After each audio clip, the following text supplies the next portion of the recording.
Chapter 262. No pop-up window. Free to read. The intelligence included the location of all the nuclear warheads of the Germinal Organization. If he dismantled these nuclear warheads, the Germinal Organization's hand of death system would be useless. When he stole the intelligence from the Germinal Organization headquarters, he wanted to hand it over to the Six Nations. The sooner the Germinal Organization was destroyed, the sooner his grade, a main mission, Dust of the Sleeping Seeds, could be completed. His current progress was 36.2%. Handing over this intelligence would deepen his role in the war to destroy the Germinal Organization. The only intelligence he kept was the class advancement knowledge. Han Xiao was planning to sell this to the players to make a fortune. He was very familiar with controlling the source to monopolize the market. The representatives of the Six Nations stood up excitedly. It's all top secret. With this intelligence, we can end this war early. Well done. This intelligence would bring unimaginable benefits to the Six Nations. It was like two people playing cards. If one could see through the other's hand, the advantage would be obvious. The outcome of the war would change with this piece of intelligence. And the initiator of all this was Han Xiao, who was sitting at the end of the conference table, digging his ears. The representatives of the various nations looked at each other, and the atmosphere became silent. Han Xiao was very understanding and said, "Okay, I've given you the intelligence. It's up to you what you want to do. I'll leave first." He got up and left. After pushing open the door, he suddenly stopped and turned around. Seeing that everyone was indifferent, he could not help but say in disappointment, "Is there really no ambush?" The representatives' mouths twitched. "Ambush? How strong are you? Don't you have any idea?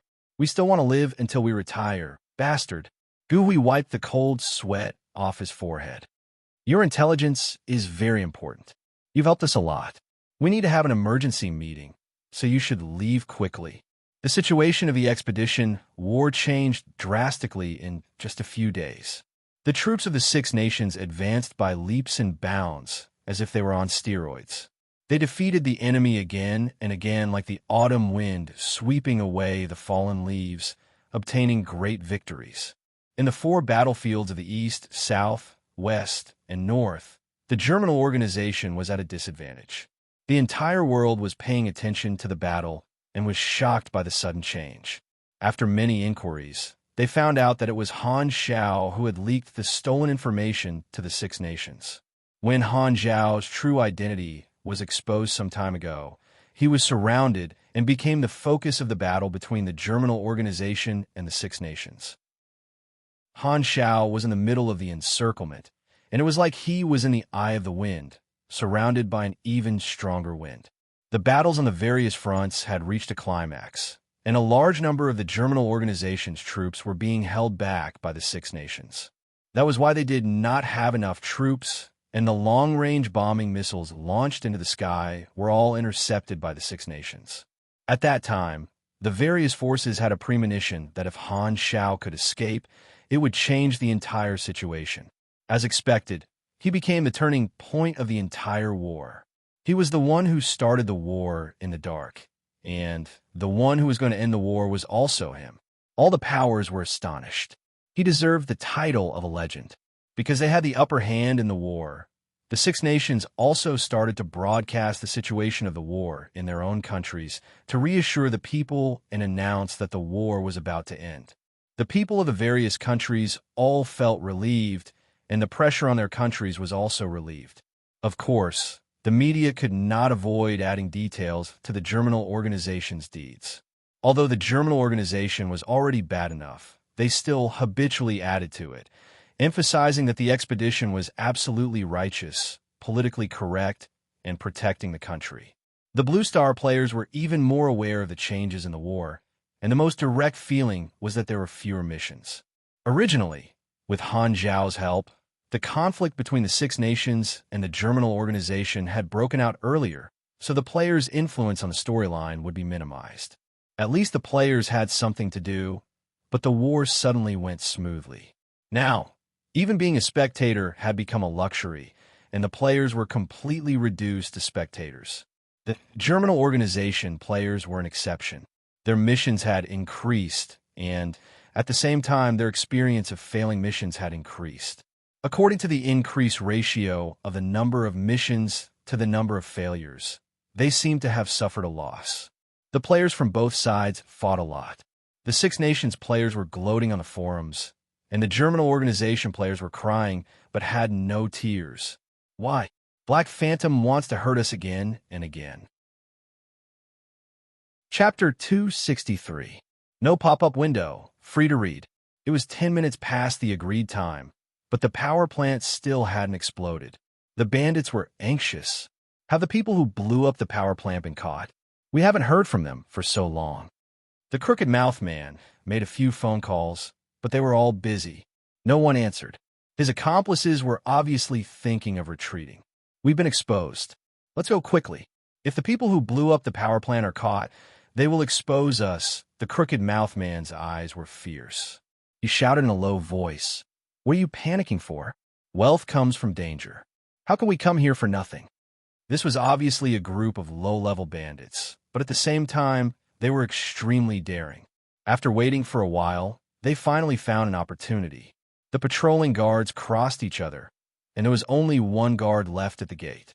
The Crooked Mouth Man pointed at one of his men. "You, go and assassinate that guard." The man who was pointed at stepped out unwillingly. He tiptoed and carefully approached the patrolling guard. His hand was holding the handle of the dagger behind his waist. He was trembling nervously, and the tip of his nose was sweating. Although the enemy only had one patrolling guard, he was still equipped with a gun. The guard turned his head and saw a figure sneakily approaching within 20 meters. He immediately shouted, "Who's there?" Luo was scared. He quickly stood up straight and said in a panic, I'm just passing by." After that, he ran back with a face full of fear. He said with a sad face, "Boss, I've been discovered. Useless." The Crooked Mouth Man said angrily. He took out a crude handgun from his waist and handed it to another man. He shouted, "You go. This handgun has a limited range of 25 meters. Kill the guard for me." Luo swallowed his saliva and walked over with the gun in his hand. When he was about 20 meters away, the guard found a figure again. "Who's there?" Luo was scared. I'm out for a walk." The guard saw the outline of the gun in Luo's hand. He said vigilantly, "What are you holding in your hand?" This, Luo was quick-witted. He raised his head and put the gun near his eyes. He said in a panic, "This is a telescope. I use it to admire the moon." Then, he also ran back like a puff of smoke. On the other side, Madblade and the other three were puzzled. What were these people doing back and forth? The Crooked Mouth Man was flustered and exasperated. Trash. All of them were trash. "Give me the gun. I'll do it myself." Grabbing the gun, the Crooked Mouth Man quickly walked towards the guard. The guard was already vigilant, so he immediately asked, but just as the first word came out of his mouth, the Crooked Mouth Man brazenly opened fire.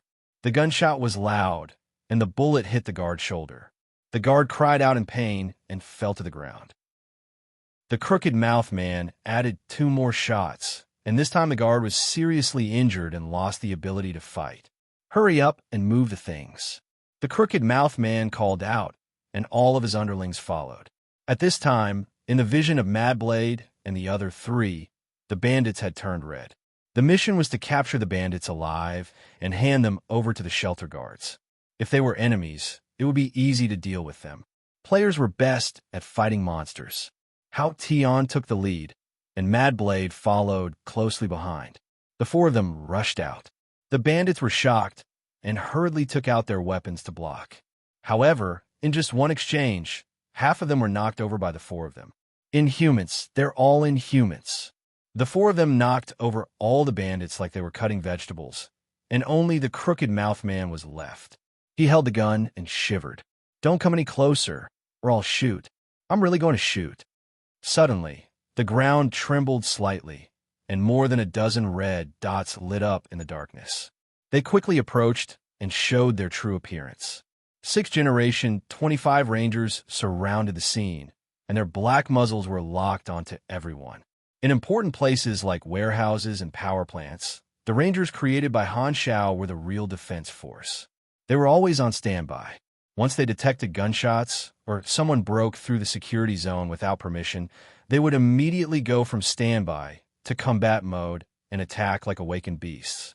Sanctuary 3 was Han Zhao's territory, and it was heavily guarded. It was not a place that any Tom, Dick, or Harry could mess around. The change was too sudden, and everyone was shocked. Madblade and the others recognized that the Rangers were created by Han Zhao. Port Bun quickly said, "Don't open fire. We're on the same side." However, once the Rangers were activated, the order was to kill everyone in the security zone. Plus, the chip of the Rangers did not have the ability to process voice commands. The next second, bullets rained down, and the bandits and Madblade's group of 4 were all shot. The bandits were all turned into sieves. Chapter 264. The Pro League was divided into many different modes, and the arena was naturally the most suitable for single elimination matches and individual matches. According to Han Technician's experience, if there was a ready-made arena, the chances of the Pro League being held in his territory were quite high. After all, the arenas for the first Pro League in his previous life were all built by the players themselves.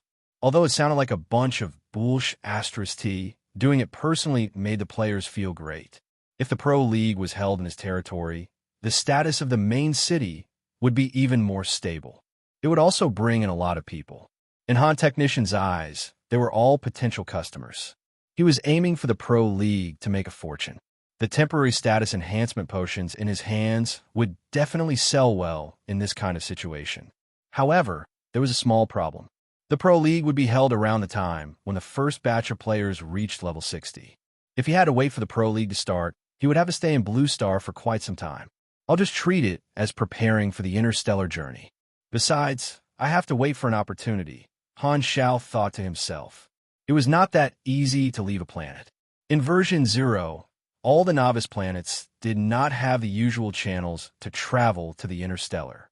If it was a novice planet that had more contact with interstellar civilizations, he might have been able to think of a few simple methods.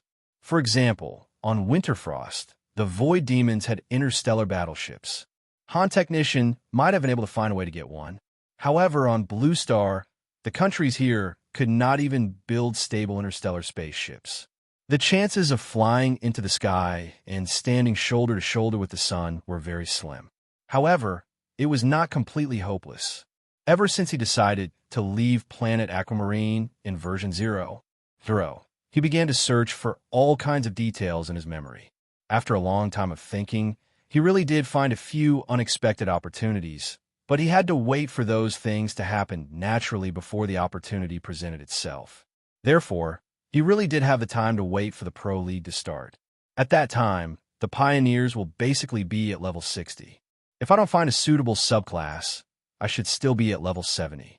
Han Zhao was not worried at all. His strength was one version higher, and he had the BSS template. With all kinds of machinery and combat skills, even if there were players who wanted to die, he would be able to kill a group of 40 people by himself. However, once the strength of the players increased, the other forces would be dumbfounded. They would view the Inhumans as a great enemy, and the situation of Blue Star would change again. Only he was as steady as an old dog. Aurora timidly hid behind Hela. It was the first time that she had seen so many people. She was shocked and was not used to it. "This is your territory?" Hela raised her eyebrows in surprise. She never thought that there would be so many Inhumans here. Moreover, it seemed that Han Zhao had a huge influence among the Inhumans. She found it hard to understand this point. Because Han Zhao had been in the limelight recently, the Blue Star section on the forums was in full swing. The players in the Sanctuary all wanted to see him up close. Along the way, there were players everywhere, and there were eager and thirsty gazes from all directions. He inexplicably felt like he was on a parade. If it weren't for the guards clearing the way, he always felt that these hungry players would have pounced on him together.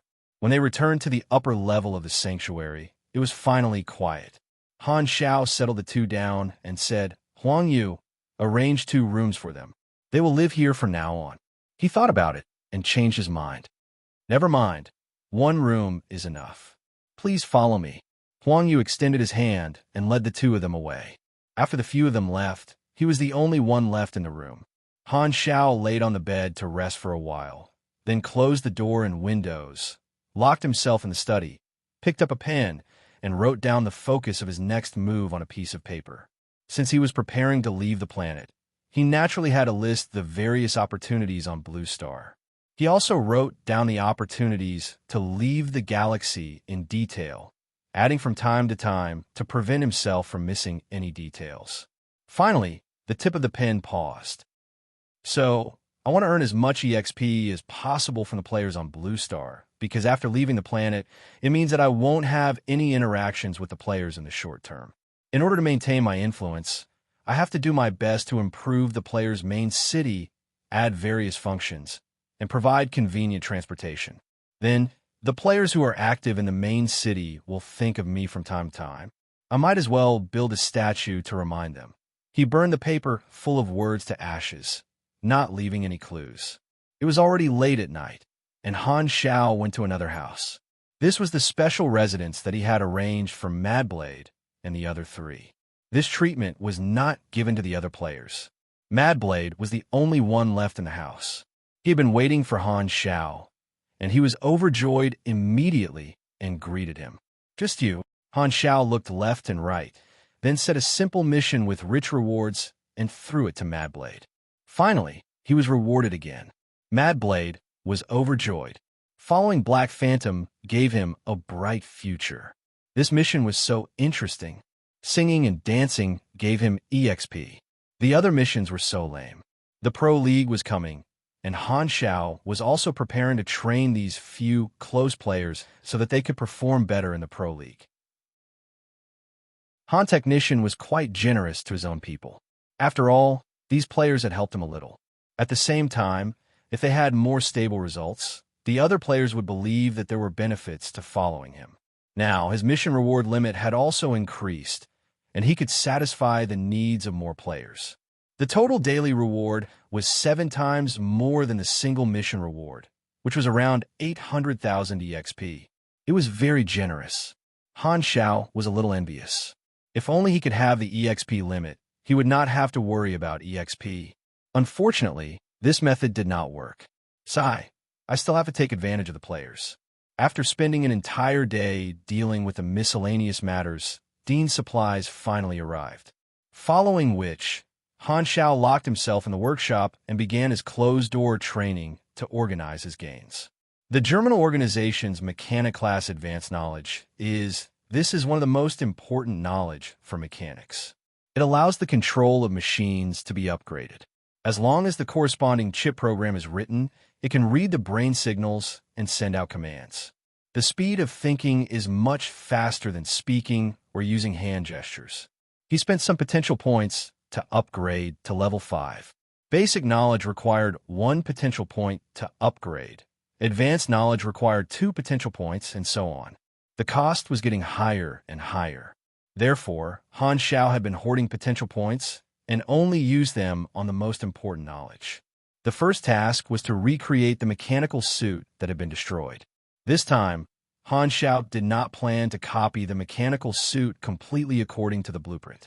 He wanted to add his own creativity on top of this foundation to create an enhanced version of the mechanical suit.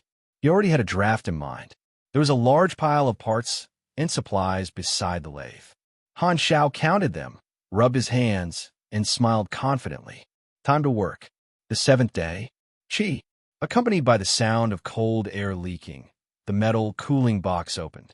Inside was a transparent, high-strength glass cylindrical box filled with light blue liquid.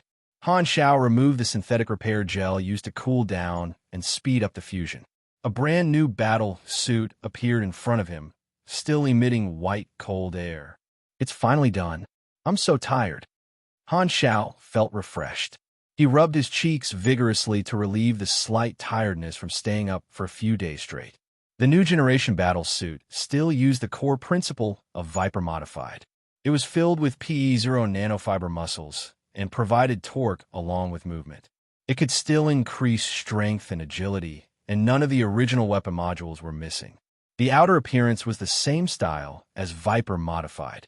The dark suit was dotted with blue energy transmission pipes.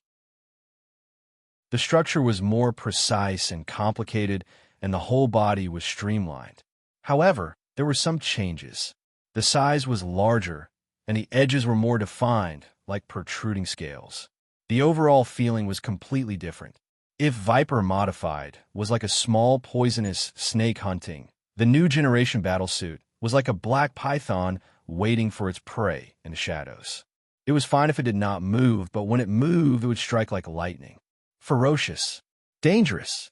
In reality, Han Technician could have copied Viper Modified in 3 days, but this time he took 7 days.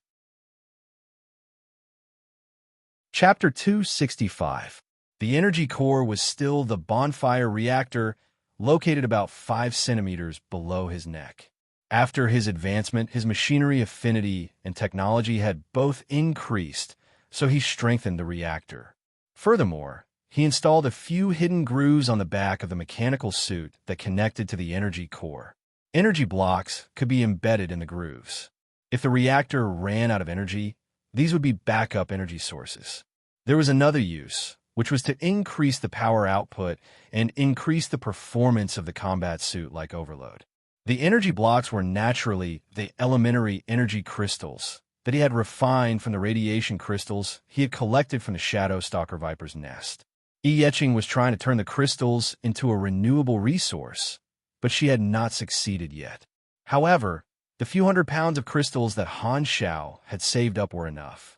The armor was a new alloy that he had synthesized from advanced materials. It was called Ali Steel Alloy, and its defense was even higher than platinum alloy. The control method was the new Nerves Link. The helmet was equipped with a module that could read the signals of the neurons. It was embedded in the helmet like a metal patch, and the various functions of the mechanical suit could be controlled with just a thought. The weapon module had undergone a technical innovation, and Han Shao had put in the most effort. The new module that he paid the most attention to was a large mounted component that was 5 to 6 meters long when extended horizontally. This was a mounted mechanical wing that was embedded in the back, shoulders, and arms. The original version was the Cloud Swallow Glider. The wing was wide, and there was a circular 3-stack propeller with a radius of 60 to 70 centimeters on each side. It was a rotary turbine engine that could rotate 360 degrees. The electromagnetic hover boots could run up, and the small maneuvering device could take off, glide, and provide continuous power. He had given the new generation of the combat suit the ability to fly. Which man did not want to fly freely? The romance of a man was like a corpse sinking into the sea or a sea of stars. Successful. You have successfully improved lightweight mechanical suit. Viper. Do you want to give a new name? With a flash of inspiration, a suitable name appeared in Han Zhao's mind. Naming successful. You have received the blueprint lightweight mechanical suit. Amphiptera. My naming skills are indeed not for show. Han Shao was very satisfied. Amphiptera was a snake that could fly. Amphiptera type. Combat suit individual lightweight mechanical suit quality. Dark green basic stats, 8, 950/8, 950 defense, 164 power level, 818 energy, 4,300 plus 800 height, 1. 87 meters weight, 176 lb control method, low-level smart chip plus nerve link, plus 10 DX, energy, mini bonfire reaction furnace, enhanced, recharges automatically, restores 35 energy every minute. If energy is used as fuel, 24/S of energy consumed and 32/S of energy recovered. Energy reserve. 4 basic energy blocks can be replaced at any time. 800 energy reserve standby mode consumption. 22 energy/min combat mode consumption. 40 energy/min core power output. 787/850 armor module. U9 colloidal bulletproof membrane green, plus 2,400 armor, plus 45 defense, none outer layer module. Optical camouflage, able to refract light to a certain extent. Power, 20 outer layer module. SUI anti-radar coating, electromagnetic interference coating scout module. Vulture, tactical scanning lens. Smart fire control, assisted targeting, internal tactical holographic observation screen. Power, 40 PA module. Thermal cutting gauntlet, purple. Inflicts high-temperature damage over time. Energy consumption, 1.5/S. Energy output, 101 power output. 60 back module. Electromagnetic thermal cutting blade, green. Applies electromagnetic high-temperature technology to split magnetic chain split blade. Energy consumption, 1/S. Power, 80 wrist module. Directional repulsive field driver, blue. Releases repulsive waves 150 degrees in front. Range, 20 meters. Cooldown, 30 seconds. Energy consumption, 15 power output. 70 arm module. Sunworm, small flamethrower, purple. Energy consumption, 1.5/S. Energy output, 104 power output. 60 leg module. Electromagnetic powered floating boots, purple. Energy consumption, 6.2 per minute. Power output, 55 propulsion module. Small maneuvering equipment, purple. Energy consumption, 1.4 per minute. Power output, 162 survival module. Body condition monitor, temperature maintenance system, gravity stabilizer, air storage, and filtration device. Power output, 80 launch module. Explosive grenade X-24, mini-split drill bomb X-16, power output, 60 chip module, analysis database, battle trajectory prediction, combat assistance, power output, 30 chip module, neuron signal conversion command, power output, 20 accessory module, rapid injection needle, equipped with painkiller, stimulant, healing agent, power output, 10 accessory module, small spider detector X12, no power output accessory module, electromagnetic pulse controller. Grants excited status, plus 5% to all attributes. Duration, 15 minutes. Energy consumption, 5 per use. Power output, 10 accessory module, poison tendrils limb component. Creates suction force that allows the mechanical suit to be attached to objects. Power output, 20 accessory module, small sensor radar. Power output, 30 mountable module, iron fist heavy mechanical arm, purple. Power output, 91 mountable module, bat wing, turbine flight device. Power output, 326 accessory ability, strong performance. In battle mode, more energy is allocated to the biochemical tendons, creating more power output.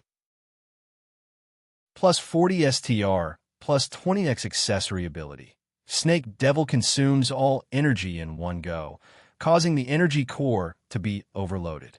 The mechanical suit enters a special state. All attributes are multiplied, plus 156 STR, plus 110 DX.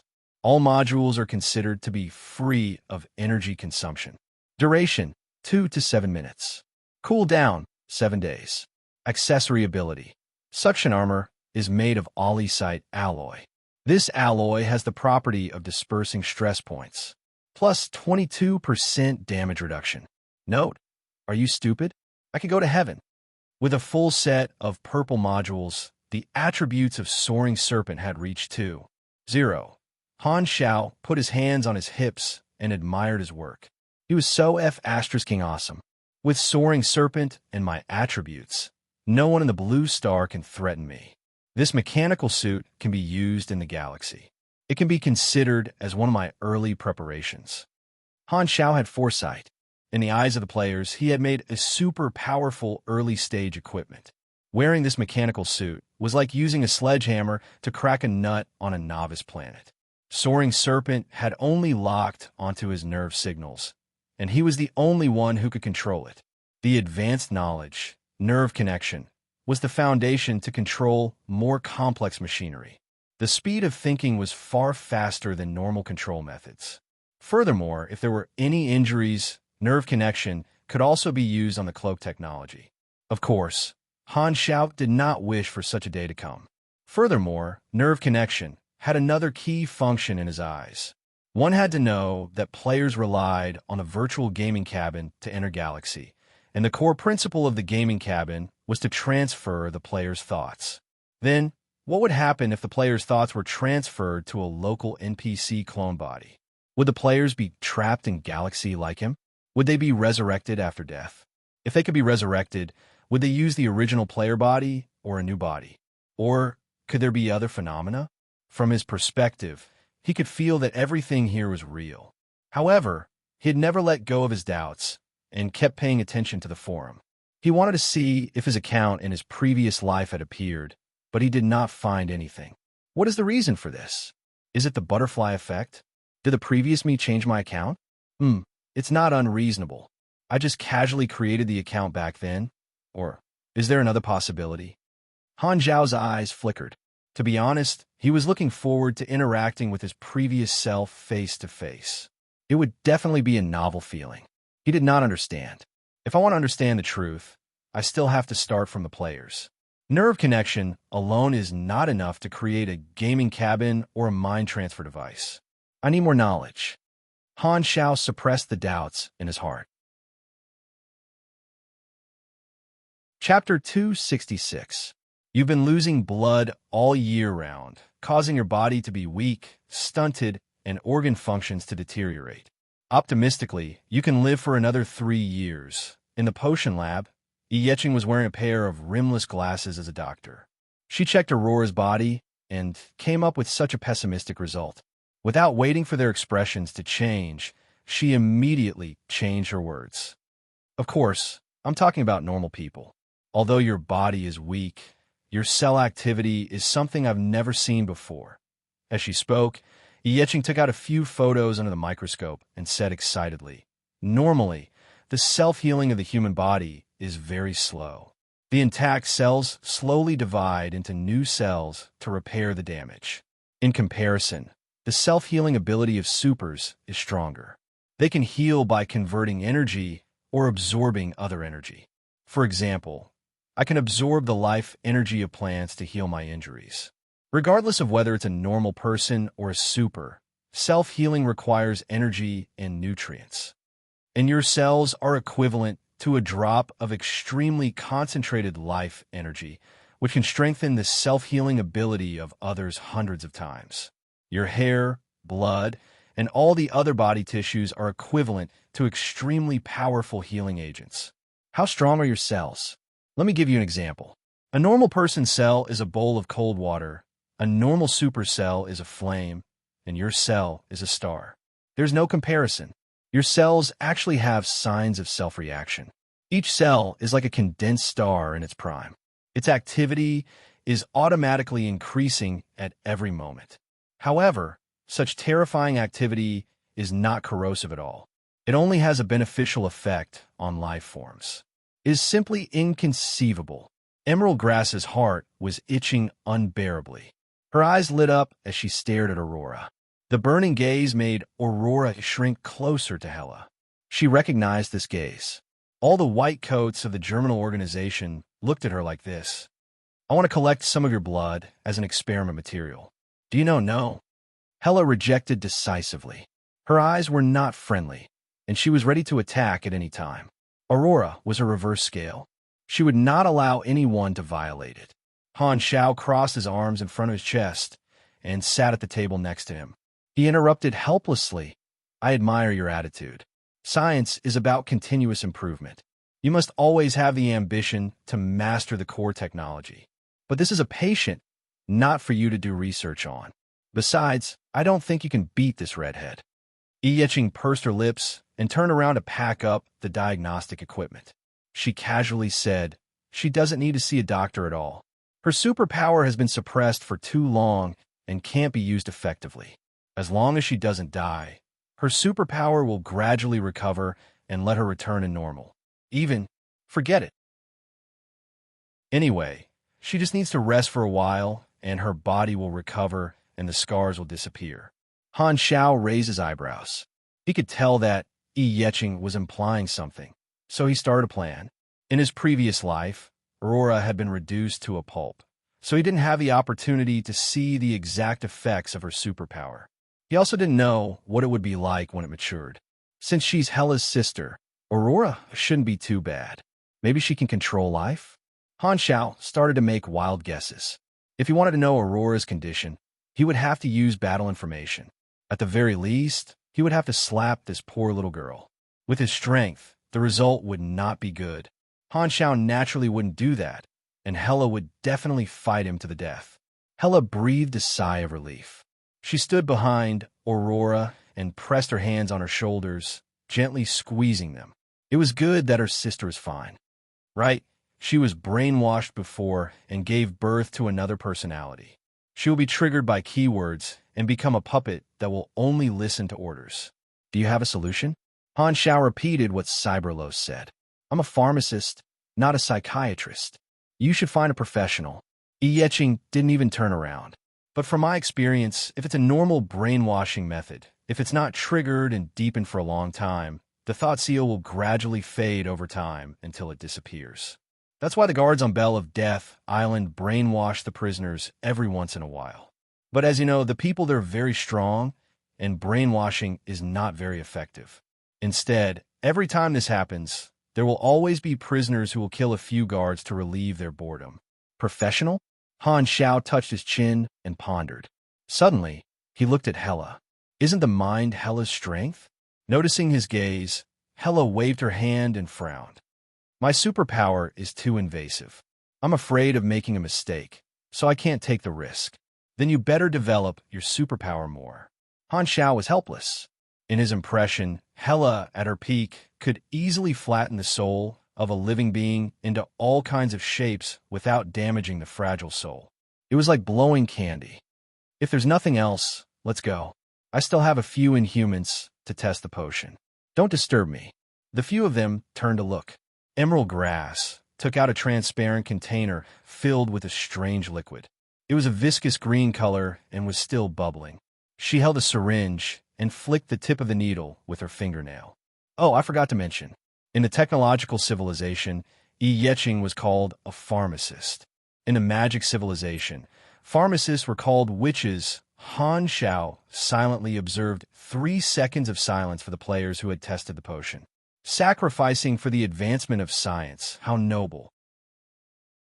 After leaving the potion lab, the few of them slowly walked on the road. Hela suddenly turned around and asked seriously, "What do you think?" Only when it came to Aurora did Hela seem to be very concerned. She was no longer expressionless and cold. Because she trusted Han Xiao, she asked for his opinion. As the saying goes, half of the military medal is yours and half of the medal is mine. Han Xiao descended from the heavens and saved Aurora from the sea of suffering.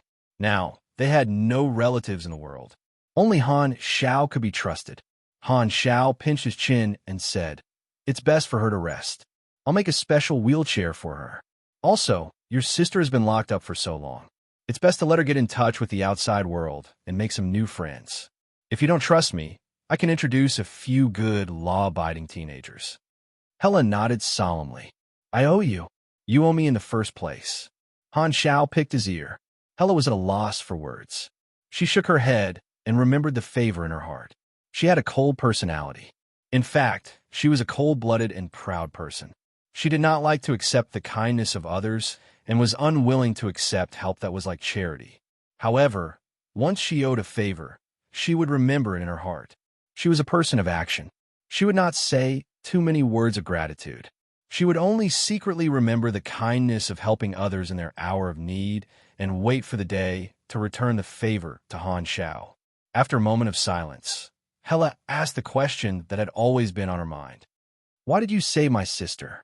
"Foresight." Han Xiao used this all-purpose reason. "Then what did you foresee?" Hela frowned. Han Xiao laughed and made up a story. "I saw your sister's ability. It will save my life in the future. Do you believe me?" "That makes sense." Hela suddenly understood. At this time, a small hand tugged at the corner of Han Xiao's clothes. He looked down and saw Aurora looking up at him with a serious face. "Uncle Zero, I will definitely save you." Aurora took his words seriously.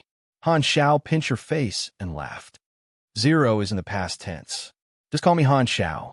Okay, Uncle Han. You can call me younger. Got it, Uncle Han. Han Xiao rolled his dead fish eyes. Sure enough, I still hate little kids.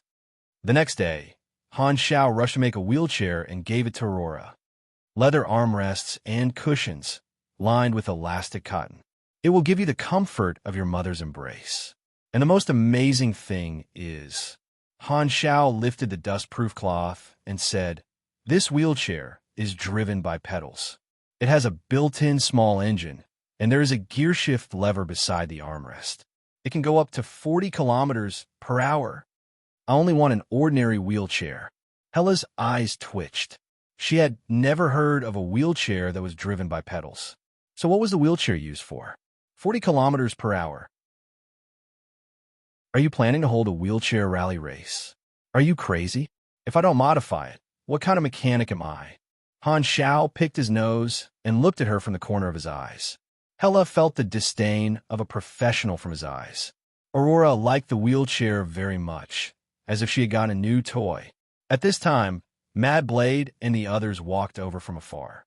Han Xiao called them over to play with Aurora and gave them a bunch of missions.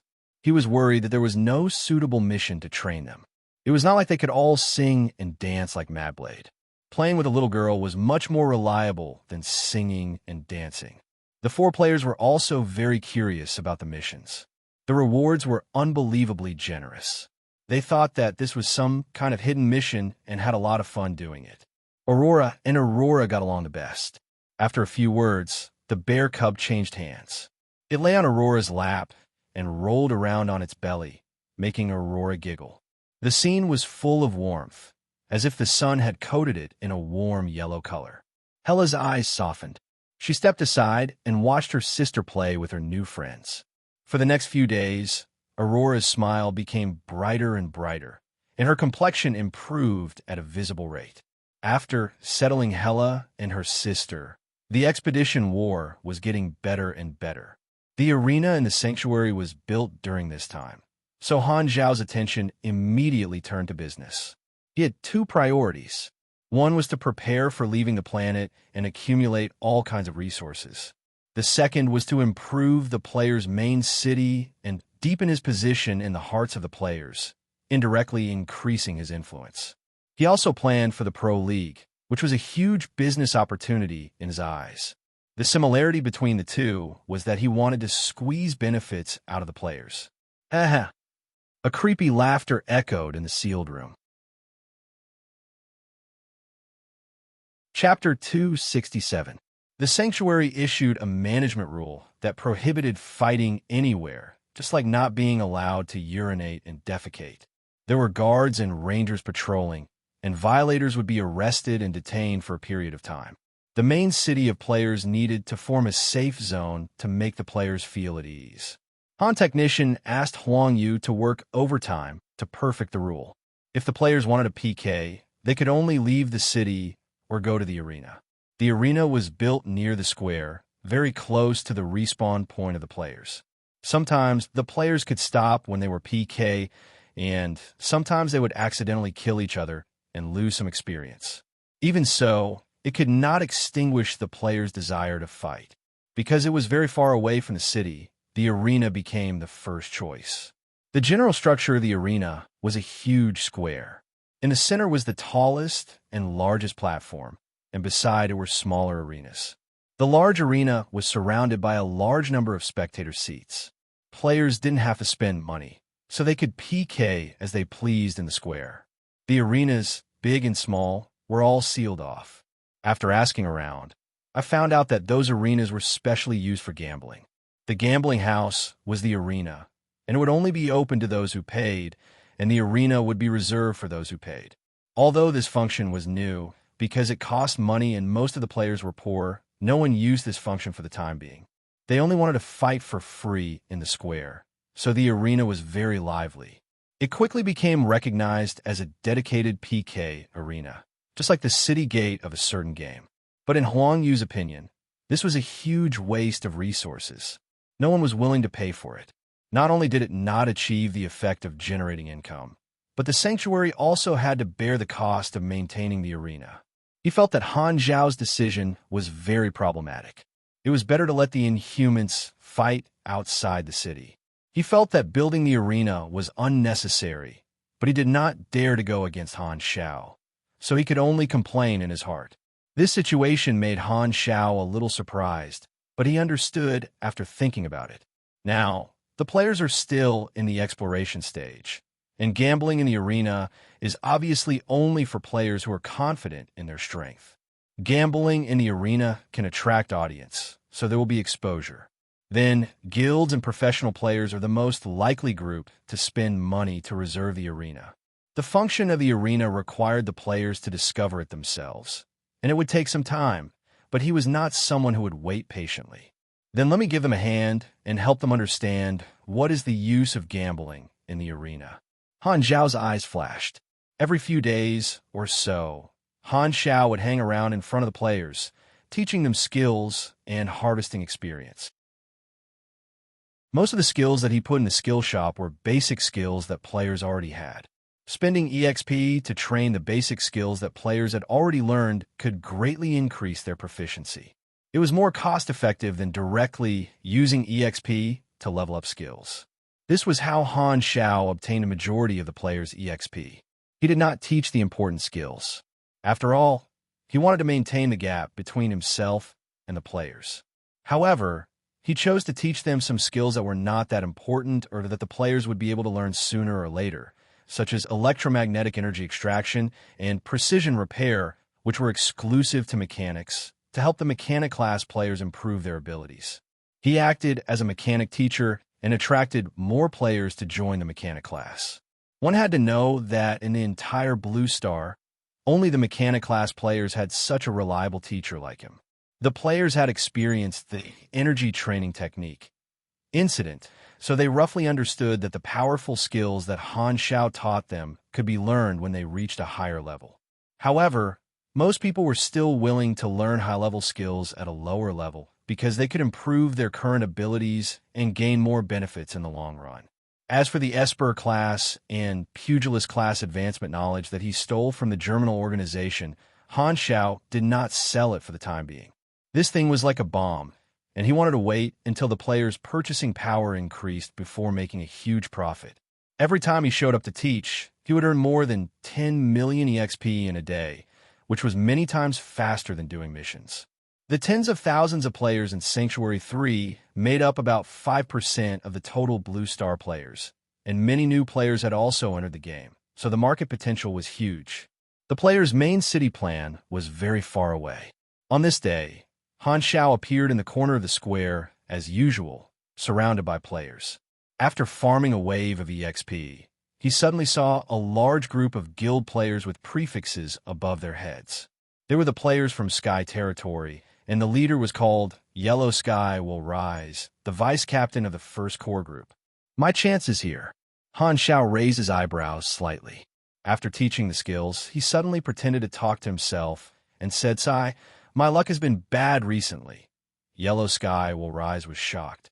As an experienced veteran player, under normal circumstances, if an NPC suddenly talked to himself, it meant that a new mission could be triggered. "Your Excellency, Black Phantom, may I know what is troubling you? Maybe we can help you solve it." Yellow Sky Will Rise tried to ask. Glancing at him, Han Xiao pretended to be in a difficult position and shook his head. No, I need at least 10 people to help me." The people from Sky Territory were suddenly energized. It was indeed a mission, and it was a team mission. This was a mission given by Black Phantom himself. When had he ever cheated us? The guild had a lot of people, and Yellow Sky Will Rise formed a team of 10 people. Seeing this, Han Xiao said slowly, "Sai, one of my robots has malfunctioned and is no longer under my control. I want you guys to bring its chip back to me." As he spoke, he set up a mission. Retrieve the malfunctioning chip -1. Mission type: Team Chain Mission Introduction. For some reason, a defense robot has malfunctioned and is no longer under control. First round requirement: defeat X204 Ranger and return the chip to Black Phantom. First round reward: 25,000 EXP, plus 1 Black Phantom favorability. A running mission? Yellow Sky Will Rise was pleasantly surprised. Just the first round reward was already quite a lot. If they continued, the rewards would definitely be even better, and they could even increase Black Phantom's favorability. One had to know that once Black Phantom's favorability reached 10, it would no longer increase no matter how much money was given. This was a rare opportunity. With regards to his favorability, all the players were in an extremely thirsty but helpless state. He had placed quite a few powerful machines in the item shop, blue equipment, purple equipment, and so on. However, the favorability requirement to purchase them was above 10 points, which meant that they could only be seen but not touched. They were the bait that he used to fish. Favorability itself was not valuable, but he gave a value. This was the origin of equivalence and currencies. Sky Territory accepted the mission and left happily.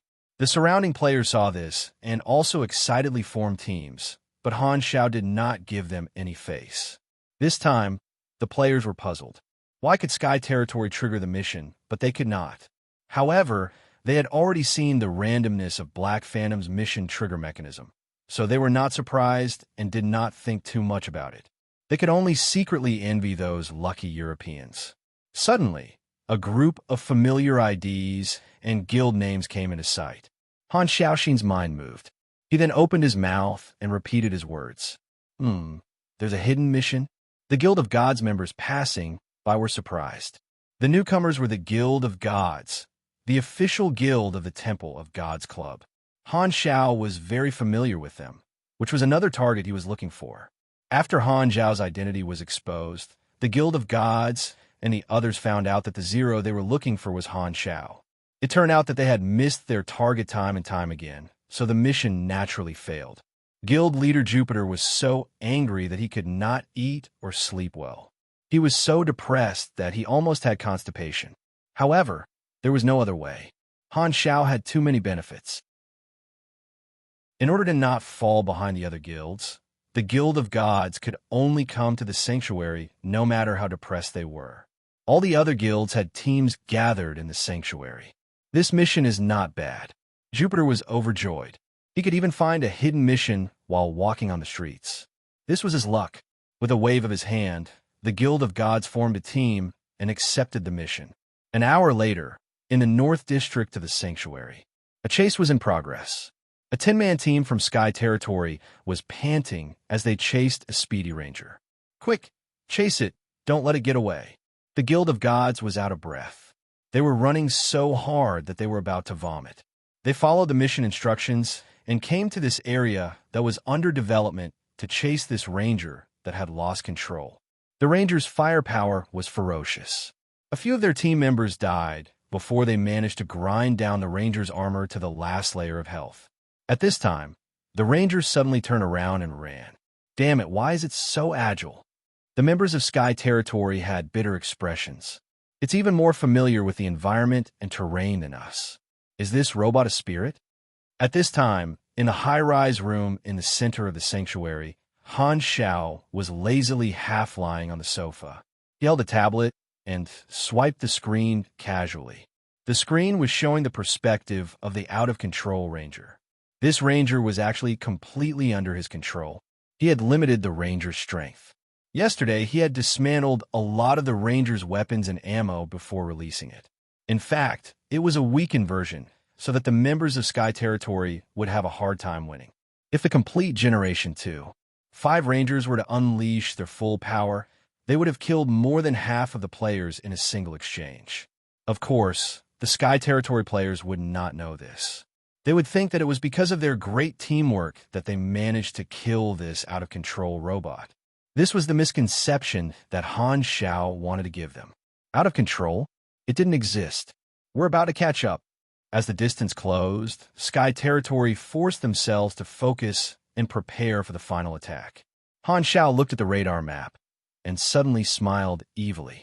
He controlled the ranger that was about to be destroyed to suddenly accelerate. After a few turns, it immediately shook off Sky Territory and rushed toward the Guild of Gods, who were searching for the mission target. As soon as the ranger appeared, Jupiter and the others were shocked and overjoyed. It's the target. Focus fire. After a round of attacks, the ranger fell apart. Its parts fell all over the ground. The members of the Guild of Gods were confused. They had not even done anything yet. How did this robot explode? Suppressing his doubts, Jupiter picked up the mission item from the pile of parts. Chip of the out-of-control Ranger. At this moment, the Sky Domain finally arrived. Seeing this scene, they were immediately enraged. Damn you, Guild of Gods! How dare you steal our kill? Yellow Skies shall stand was furious. They had chased after their mission target for more than a dozen streets. Now, someone had plucked the peach from the peach, and the roast duck that was in their hands had been snatched away by a dog. Furthermore, the Guild of Gods and Sky Territory had always been old rivals. The screen turned black. Han Shao threw the tablet aside, lit a cigarette, blew out a smoke ring, and chuckled. Since the players did not want to gamble, he would create a need for them. This had always been Han Technician's service principle. I'm a professional at causing trouble. Chapter 268. So you guys accepted this mission too. Jupiter finally understood why the robots were so fragile. They had stolen the kill. Jupiter gloated.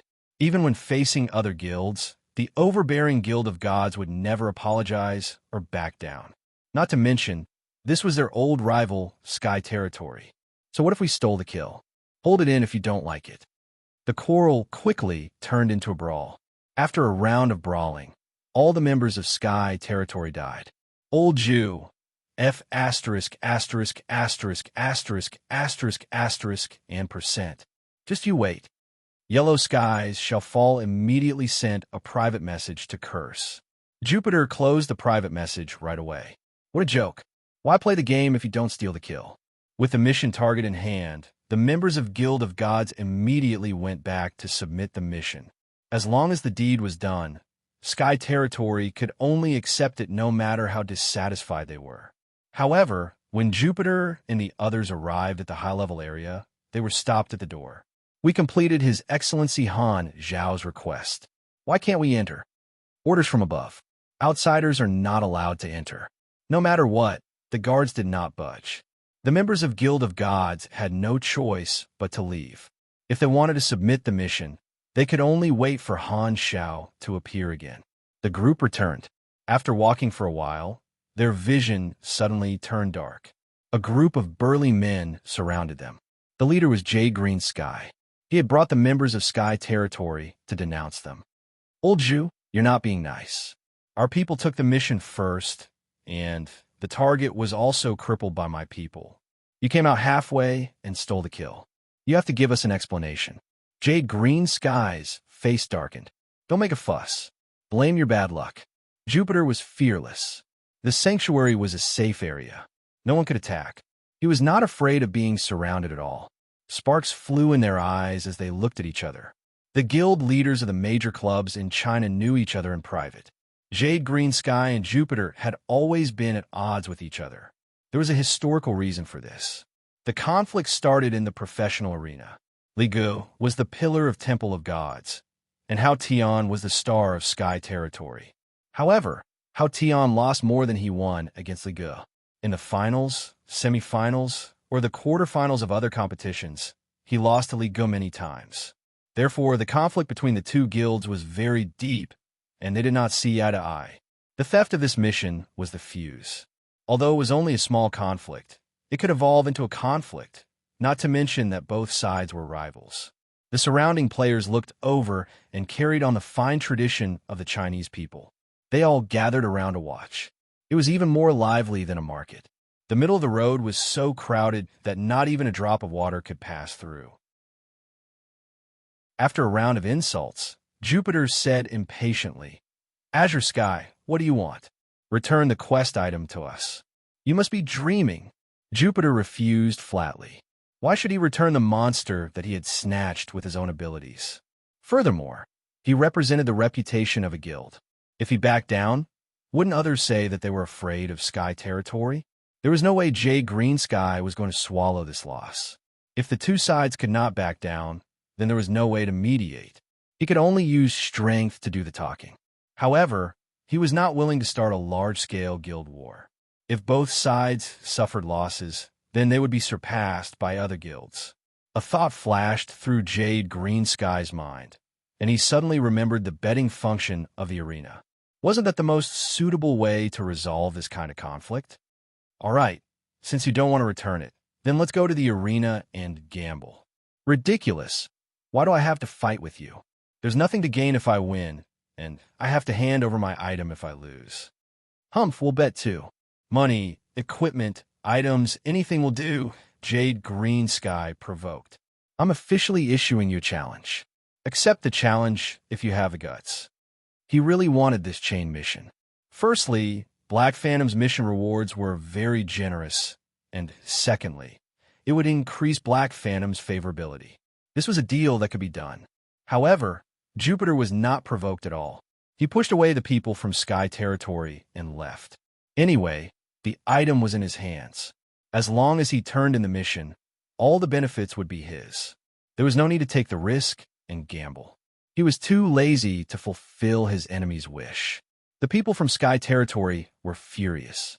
Yellow Skies Shall Stand said indignantly, "President, are we just going to let this go?" Jade Green Sky's face was gloomy. He said angrily, "Hype," forcing them to accept the challenge. "I can't take this lying down. Get all the members to post on the forums and slander me." As Sky Territory started to attack the public opinion, posts slandering the Protoss flooded the forums. They portrayed the Protoss as unreasonable and immoral bullies, saying that they were cowards who did not accept the challenge, and that they bullied the weak and feared the strong, etc. Because one needed to buy a gaming pod to post on the forums, the Ghost Riders were not that active. However, this time, the Protoss had reason and evidence. They directly mobilized the peripheral members to post on the forums and started a frenzy. The public opinion was rampant, but the Protoss were calm and did not panic at all. In Jupiter's opinion, as long as he dragged on until Han Shao appeared and turned in the mission, it would be too late for the Sky Territory to make a ruckus. However, a few days passed, and Han Shao still did not appear. Jupiter started to get anxious. He asked the guards again and again, but he could not find out where Han Shao was. Han Shao could also see the forums.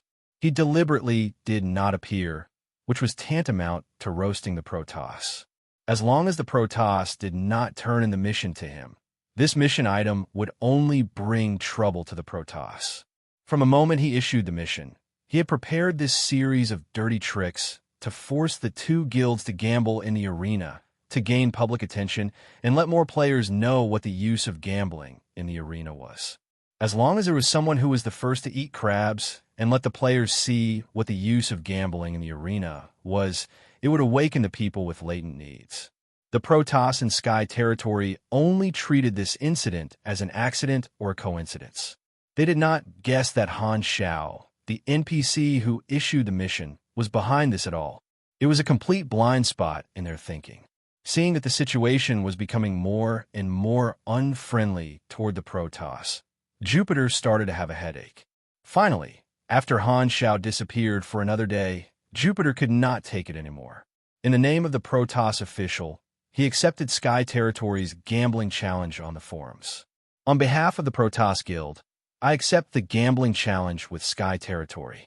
Our wager is the mission item, Uncontrollable Robot Chip. We request that Sky Territory take out a chip of the same value. The location is the arena. 1 versus 1. Best of 5. The loser leaves the arena, and the winner can continue to fight. No matter who wins or loses, you have to admit that this is the final result. Do not cause any trouble.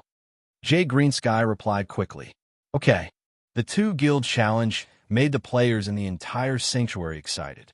The gambling service in the arena was handled by the sanctuary officials. They collected the bets before the battle and promised to hand them over to the winner. To enjoy the official gambling challenge, they had to book the arena first. The fee for booking the arena would be included in the arena's turnover. The two guilds were very rich. Because they wanted to be fair to the other players, they booked the largest arena in the center. The other areas were for the players' spectator seats. It was very high profile. On the day of the challenge, all the players in the sanctuary gathered in the arena. It was bustling with activity. Who do you think will win? Definitely the Protoss. Sky Territory is far from it. Actually, the Protoss is in the wrong this time. It's very immoral. You must be joking. What's wrong with stealing kills in a game? Don't make it so obvious. There's a dealer over there. I'm going to bet on the Protoss. There's a place to bet? Let's go together. The venue was extremely noisy. It was almost like a concert of Superstar. The audience waited for a long time before the two parties finally arrived. After seeing the IDs of the two teams, the audience was stunned. The players were not from the guilds at all. They were all professional players from the two club teams. After being stunned for a while, many of the audience cheered in surprise. If the arena was not open air, their enthusiasm would have been enough to flip the roof. Originally, most of the audience had come to watch the show. However, when the professional players appeared, all the audience's interest was piqued. The Galaxy Pro League had not been formed yet. The normal players had not seen the strength of the professional players, so their enthusiasm was high. Temple of God is indeed strong. All the players here are first-tier and quasi-first-tier players. Unfortunately, Ligu is not here. I heard that he went to participate in the expedition. That's right. Long Sky's foundation is a bit weaker. They are basically second-tier players.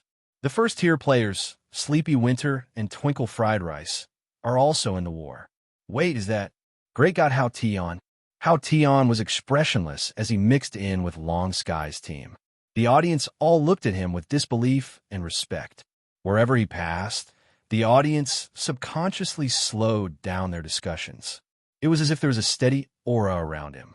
As the pillar of Long Sky, Hao Tion was naturally pulled over by J Green Sky.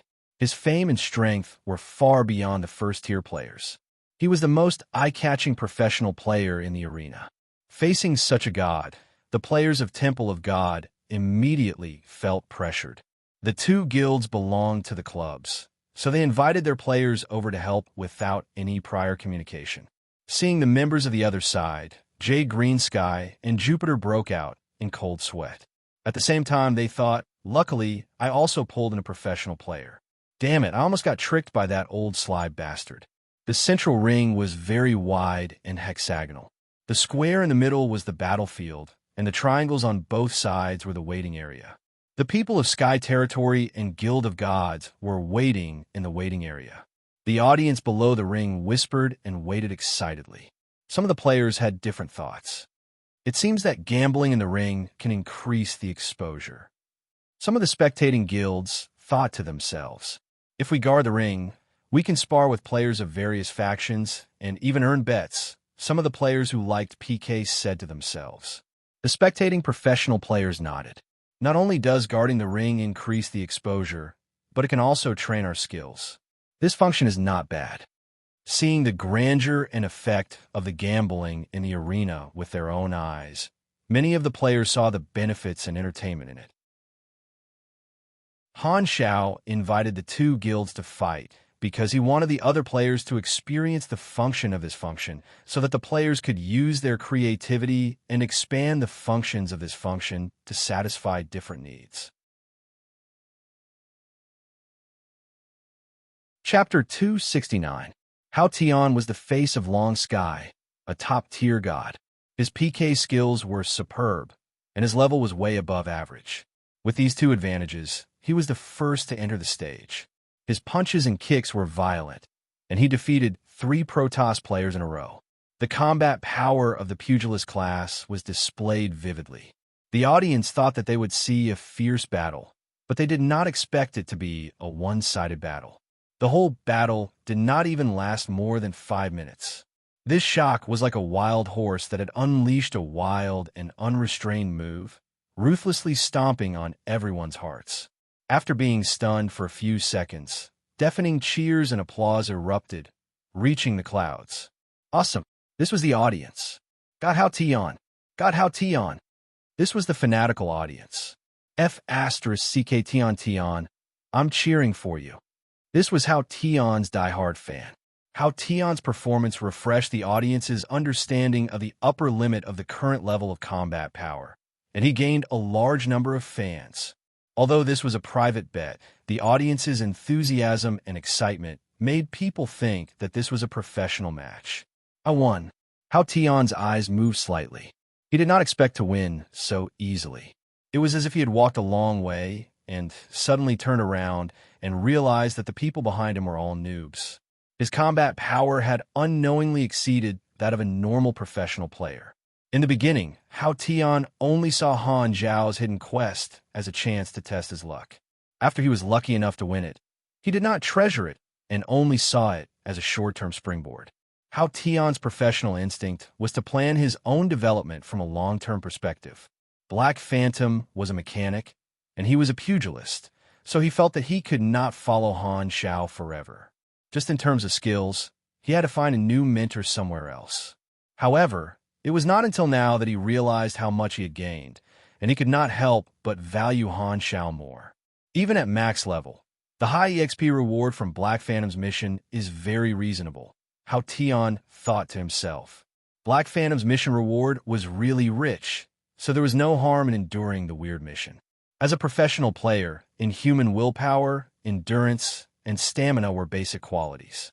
The Black Phantom line seems to be able to develop for a long time, much longer than I expected. The agreement was to win 3 out of 5, and Hao Tian would end the bet with a 1 versus 3 victory. The other Long Sky players were just there to watch, looking at Hao Tian like fanboys. In the Long Sky Club, Hao Tian, who had been in the pro scene for many years, was everyone's idol. He was quiet, focused on techniques, and won many trophies for Long Sky. He was one of the founding members of Long Sky and had already been tied to the name Long Sky. The Protoss had been thoroughly defeated. All the team members they had invited were dumbfounded. GG, we're all pro players. Aren't you showing off too much? At least give them some face. The players already knew how strong Hao Tian was. Not to mention his skills, the biggest problem was his level, attributes, and skills. They immediately thought of how Hao Tian had triggered Black Phantom's hidden storyline, and they could not help but feel envious. I wonder what kind of missions he usually does for Black Phantom to level up so quickly. The Temple of God players were envious and jealous. They also wanted such treatment, but Black Phantom did not give them any face. Everyone's levels are not high now, so the gap is huge.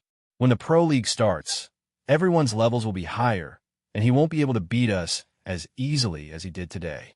The gap will shrink sooner or later. A Temple of God player cheered everyone up. The team members were only pulled over to help, so winning or losing was not important to them. However, Jupiter was so angry that his face turned green. He wanted to smash Jade Green Sky's smug face with his head. Under the official notarization, the mission item was returned to Sky territory. The audience that had left excitedly discussed Hao Tian's outstanding performance.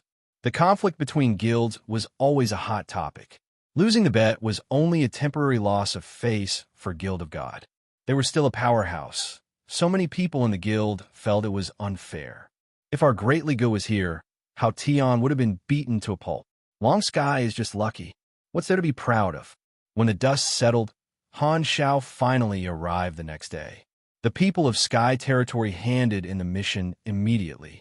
Seeing this, Jupiter was filled with regret. If he had known that Han Zhao would appear today, he would have waited one more day, and everything would have been fine. Of course, this was only Jupiter's own opinion. As long as the conflict did not escalate to a battle, Han Zhao would not come out. He had a very high level of patience. Back then, when the nightmare started, he had endured in the Germinal Organization base for half a year before he found the opportunity to escape and turn the situation around. In fact, Han Zhao had prepared even more dirty tricks. If the two big guilds made a deal in private and did not end up in a conflict, Han Zhao's motto was to do it again if it did not work once. At most, he would drag more guilds into the mess. He was good at fanning the flames, and he could guarantee that the hatred would burn. If that still did not work, he would simply issue a mission and ask the guilds to book the entire arena. However, that would be too obvious, and Han Technician preferred to play dirty. What a loss. Jupiter wanted to cry, but had no tears. This time, a private message notification sounded. He took a look and saw that it was from Liga. He quickly picked it up. Great Liga? I saw what you guys did recently. Do you have a recording of Hao Tian's battle? It's all recorded. Send it to me. Oh, okay. After receiving the recording, Ligus said with satisfaction. With the recording, I can analyze his battle style and prepare for the Pro League. You guys did well. Hearing this, Jupiter's dejection was swept away, and he pulled himself together. It did not matter how much they suffered as long as the team had the advantage. Being the team's nanny was one of the responsibilities of the guild. The battle between the guilds showed the effect of the arena. Many people started to have ideas, and gradually, other guilds and players started to book the entire arena to guard the arena or do other activities. The function of the arena gradually came into play. Other than PK, the players in the arena could also participate in other activities, making the arena even livelier. Other than gameplay, Galaxy also had a social function, and the lively arena was obviously a great place to socialize. Some players would rather spend all their time in the arena 24 hours a day in order to lose their sense of purpose because of the game. As a place with high exposure, people who wanted to spread their fame had a need for the arena. Guilds would organize small activities to increase their fame, and professional players would come to guard the arena and interact with the normal players. It was like some stadiums that were rented to celebrities to hold concerts. Everyone was getting what they wanted. According to Han Zhao's experience, not only guilds, but even some companies would book the entire arena to hold small activities. For example, the XX company name, Cup League, was a commercial competition that was not recognized by the Esports Association. The winner would give a prize to attract participants and promote their fame. Some professional players would even participate in such small competitions for the prize money. Do not ask how he knew this. In his previous life, there was a time when Han Xiao became extremely rich. He even dared to buy instant noodles from the convenience store downstairs. Furthermore, the activities held by merchants did not have to be PK competitions. They could be art parties or sports activities. There had always been an audience for small games in the game, as Galaxy was extremely realistic. Other than not being able to excrete, there was a lot of freedom. The players could use their own imagination and use their superhuman qualities to play other sports, such as superhuman basketball, pugilist soccer, mechanic racing, and so on. Han Xiao had seen all of these in his previous life, and such creative and fun activities were very popular among the casual players. Galaxy also slowly formed a virtual interactive community because of this. It was very strange and lively. The current players had only just come into contact with Galaxy, so they had to follow the rules and not do any weird activities. Han Xiao had provided a platform to guide the players to explore the entertainment aspect of the game. There would always be rich people who bought the arena and came up with all kinds of gimmicks. The arena was like an activity program to attract players. Normal players could watch the activities while fighting each other for free, so it was easy for them to form a habit and tradition. Think about it. If you went for a walk every day, the park you walked in would often hold all kinds of activities. Over time, even if you did not participate, you would gradually become curious and guess what kind of activities you would see next time you walked. Therefore, when the arena became a common facility, it would increase the sense of belonging of the players to the main city in the long run. After all, interest could be cultivated. In other words, it was the same principle as training. You had to let them get used to it before they would like it and take the initiative in the end. Chapter 270. The attractiveness of the arena as a main city would allow the players to spread the word of the arena and attract more newcomers. This was the benefit that Han Xiao really wanted. In fact, Han Technician had a lot of ideas. For example, setting up the odds for the opening of the arena. He also wanted to customize the PK rank for Sky Island and the Maiden, or add points to the arena. Both of these could attract players, but he gave up after thinking about it. These two things were not easy to operate. They were things that were set by the game officials. If he, an NPC, were to do it, he felt that there would be some hidden dangers and negative effects.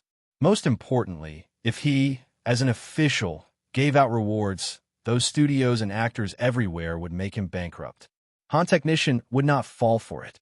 After all, this was one of his businesses in his previous life. Although he was taking advantage of the players, strictly speaking, it was a mutually beneficial situation. From a neutral point of view, purely providing the venue and fairness, allowing the players to do what they want, was the most comfortable and safe position for Han Xiao.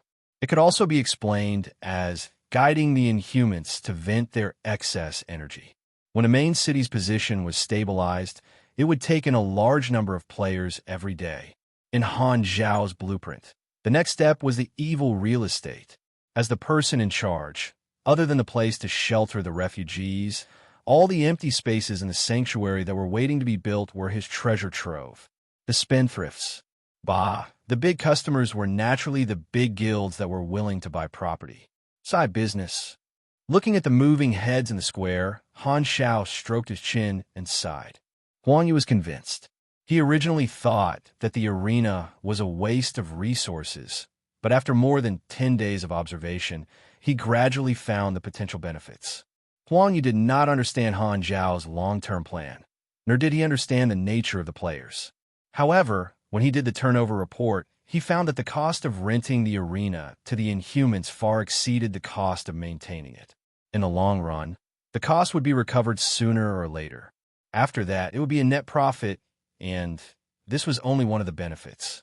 The Inhumans were the main force behind the construction of the sanctuary. However, the Inhumans were unpredictable and difficult to manage. Huang Yu didn't want the Inhumans to have too much contact with the refugees, so he divided the area where the Inhumans could be active. However, the Inhumans still came looking for the refugees every 2 to 3 days. Although their motive was to help to complete missions, it also made Huang Yu's management ineffective. After the completion of the arena, the Inhumans took the initiative to make the arena their activity center. The square and the arena automatically became the Inhuman community, which saved him the effort of management. The entire sanctuary was much more orderly. At this time, Huang Yu was in the office, flattering Han Xiao, praising Han technicians' wisdom and foresight. All kinds of mushy words jumped out his mouth and jumped into Han Zhao's ears, disgusting him to the point that he had goosebumps all over his body. After chasing Huang Yu away with much difficulty, Han Xiao continued to think about his plans for the players' main cities. The use of the arena was more in the future, and he was not satisfied with that. To increase the attractiveness of the main city, the arena is one of the factors. Another way is to have some regular activities. Other than the special activities of the game officials, if I want to attract the players to do activities, I have to let them see the actual benefits. Han Xiao tapped his fingers on the table and thought for a while. Suddenly, an idea came to him. The moon set and the sun rose. In the Gorst wilderness in the early morning, dust and sand, mixed with fog, gave people a humid and uncomfortable feeling. However, the surroundings of the sanctuary were very clean and refreshing. This kind of hazy fog was excluded. The sanctuary was more or less completed. There was a super large air filter, and the sanctuary paid attention to preventing radiation pollution to ensure air quality. The players were adding bricks and tiles to the sanctuary. On the steel bars of the protective wall, a group of players were welding. Sparks flew everywhere. This work was dangerous and boring. The players stepped on the steel bars and swayed. Be careful, don't fall. Just as one person finished speaking, the person next to him slipped. Everyone's eyes followed his figure silently as he fell. The long sound became longer and longer. The protective wall was tall and was the most dangerous of all the construction missions. From time to time, players would fall and die accidentally. I told you to be careful. On another steel bar, a player with the ID half a cigarette when lonely said indignantly, D**M in it. The safe and easy construction missions with rich rewards are all taken by the big guilds. Normal players like us can only do the less cost-effective missions. Where there were people, there was competition. There were many types of construction missions in the sanctuary. The easy and rewarding missions were all taken by the guilds. Most solo players could only get the remaining missions. Most players were just doing it for fun and did not care. However, there were some players who were serious. Half a cigarette when lonely was still indignant and kept talking. Those big guilds took all the resources. They are rich and overbearing. We lost at the beginning. How are we going to fight in the future? Someone beside him laughed. It's just a game. Don't be so serious. Playing a game is to be the best. Otherwise, what's the point of playing? Half a cigarette when lonely retorted and said disdainfully, That's why you are all salted fish. You don't have any dreams at all. If you're so envious of others, why don't you just join a guild? Umph. Only the weak are in a group. Solo is the style of the strong. Half a cigarette when lonely had a look of disdain. He would not talk about the painful experience of being rejected when he applied to join a guild. Everyone looked down from above and suddenly realized that on the square of the sanctuary, players the size of ants had gathered in circles.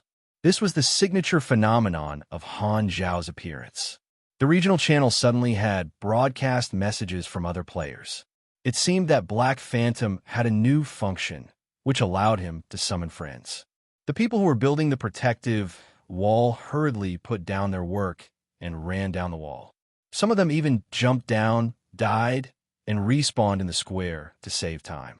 Half a cigarette when lonely ran to the square, there was already a huge crowd. Han Xiao stood in the corner of the square, and behind him was a large truck. Half a cigarette when lonely, like the other players, craned his neck and looked over curiously. Looking at the bustling crowd, Han Xiao coughed a few times and said loudly, Recently, my warehouse has accumulated a lot of goods that need to be dealt with. They have all been packed. If anyone wants to buy them, they can be sold at a low price. The players in the square looked at each other. Packed? What does that mean? They did not understand. Since they had accumulated a lot of goods, did they still want to buy them? I want 10 of them, Jade Greensky said immediately. With the thought that Black Phantom's products must be the best, he was willing to be the first to try. No matter what the new function was, he would know after trying it out. 3,000 aquamarine coins for one box. So expensive? Jade Greensky was shocked. He forced himself to buy it and spent all the money he had. Although he was the president, he did not just keep the guild's funds with him. These were all his personal assets. After taking the money, Han Xiao took out 10 boxes from a truck. Jade Greensky opened 9 of them, and his face darkened. The boxes were filled with broken parts and cheap mechanical materials. The players around saw this and shook their heads. What kind of goods are these? They're more like accumulated trash. These pieces of junk take up space even if they were given to me. Only an idiot would buy this kind of thing. When Jade Greensky heard this, he turned around and glared fiercely. He opened the last box gloomily without any hope. However, as soon as the box was opened, Jade Greensky's lazy eyes suddenly froze. He stared blankly at the contents of the box. A retractable knife lay quietly in the box. In his field of vision, the name of the saber was in purple. This was a piece of purple equipment. Everyone saw his expression and became curious. They stood on their tiptoes and gasped when they saw it clearly. Cries of surprise spread out like ripples. Until now, the players had never seen a piece of purple equipment. This was the first one that appeared in front of the players. Jade Greensky opened his mouth wide. Looking at the 10 boxes in front of him, he suddenly felt a sense of familiarity and reacted immediately. Wait, this gameplay, isn't it just opening boxes?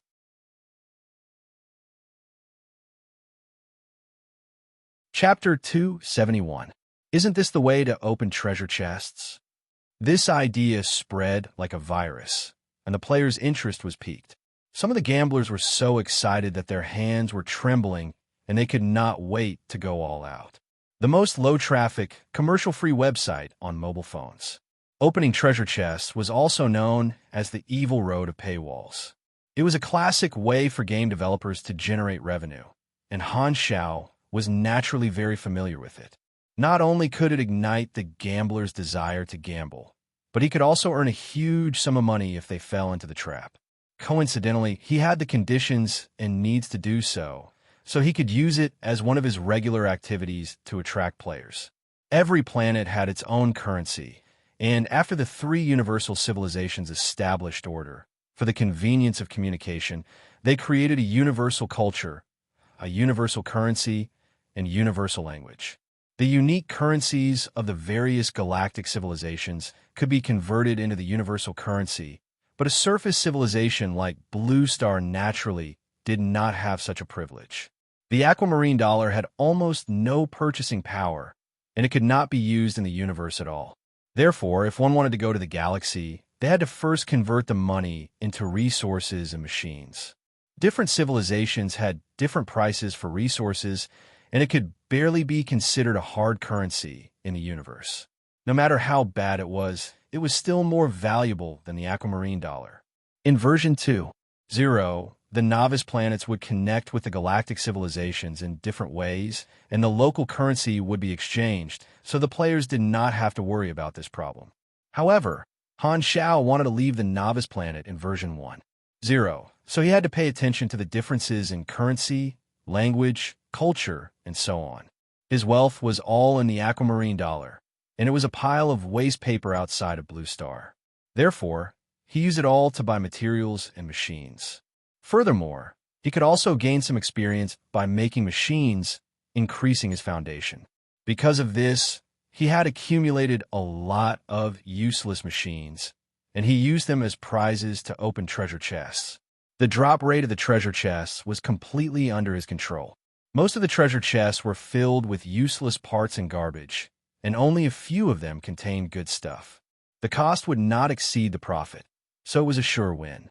Of course, the players would also spend money to bet on the future, even if they knew that they could be unlucky. Before seeing a pile of garbage, everyone would feel lucky. Even players who did not have much money would grit their teeth and want to try their luck. Even if they were unlucky, they would convince themselves that they would be lucky next time. They would never get tired of it. Most players like this kind of lucky draw.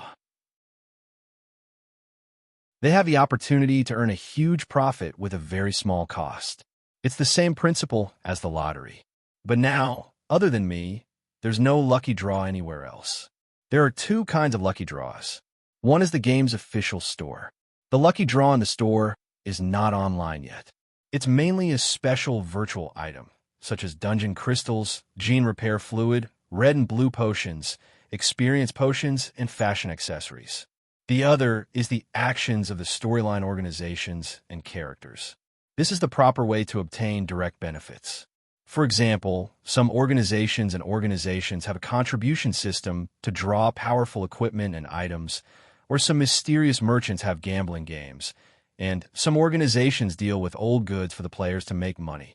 When the organizations and civilizations understand the players better and treat them as mercenaries, the lucky draw for storyline characters will gradually appear. Speaking of which, it should be a new way for the organizations to drive the inhuman mercenaries, using profit as the motivation.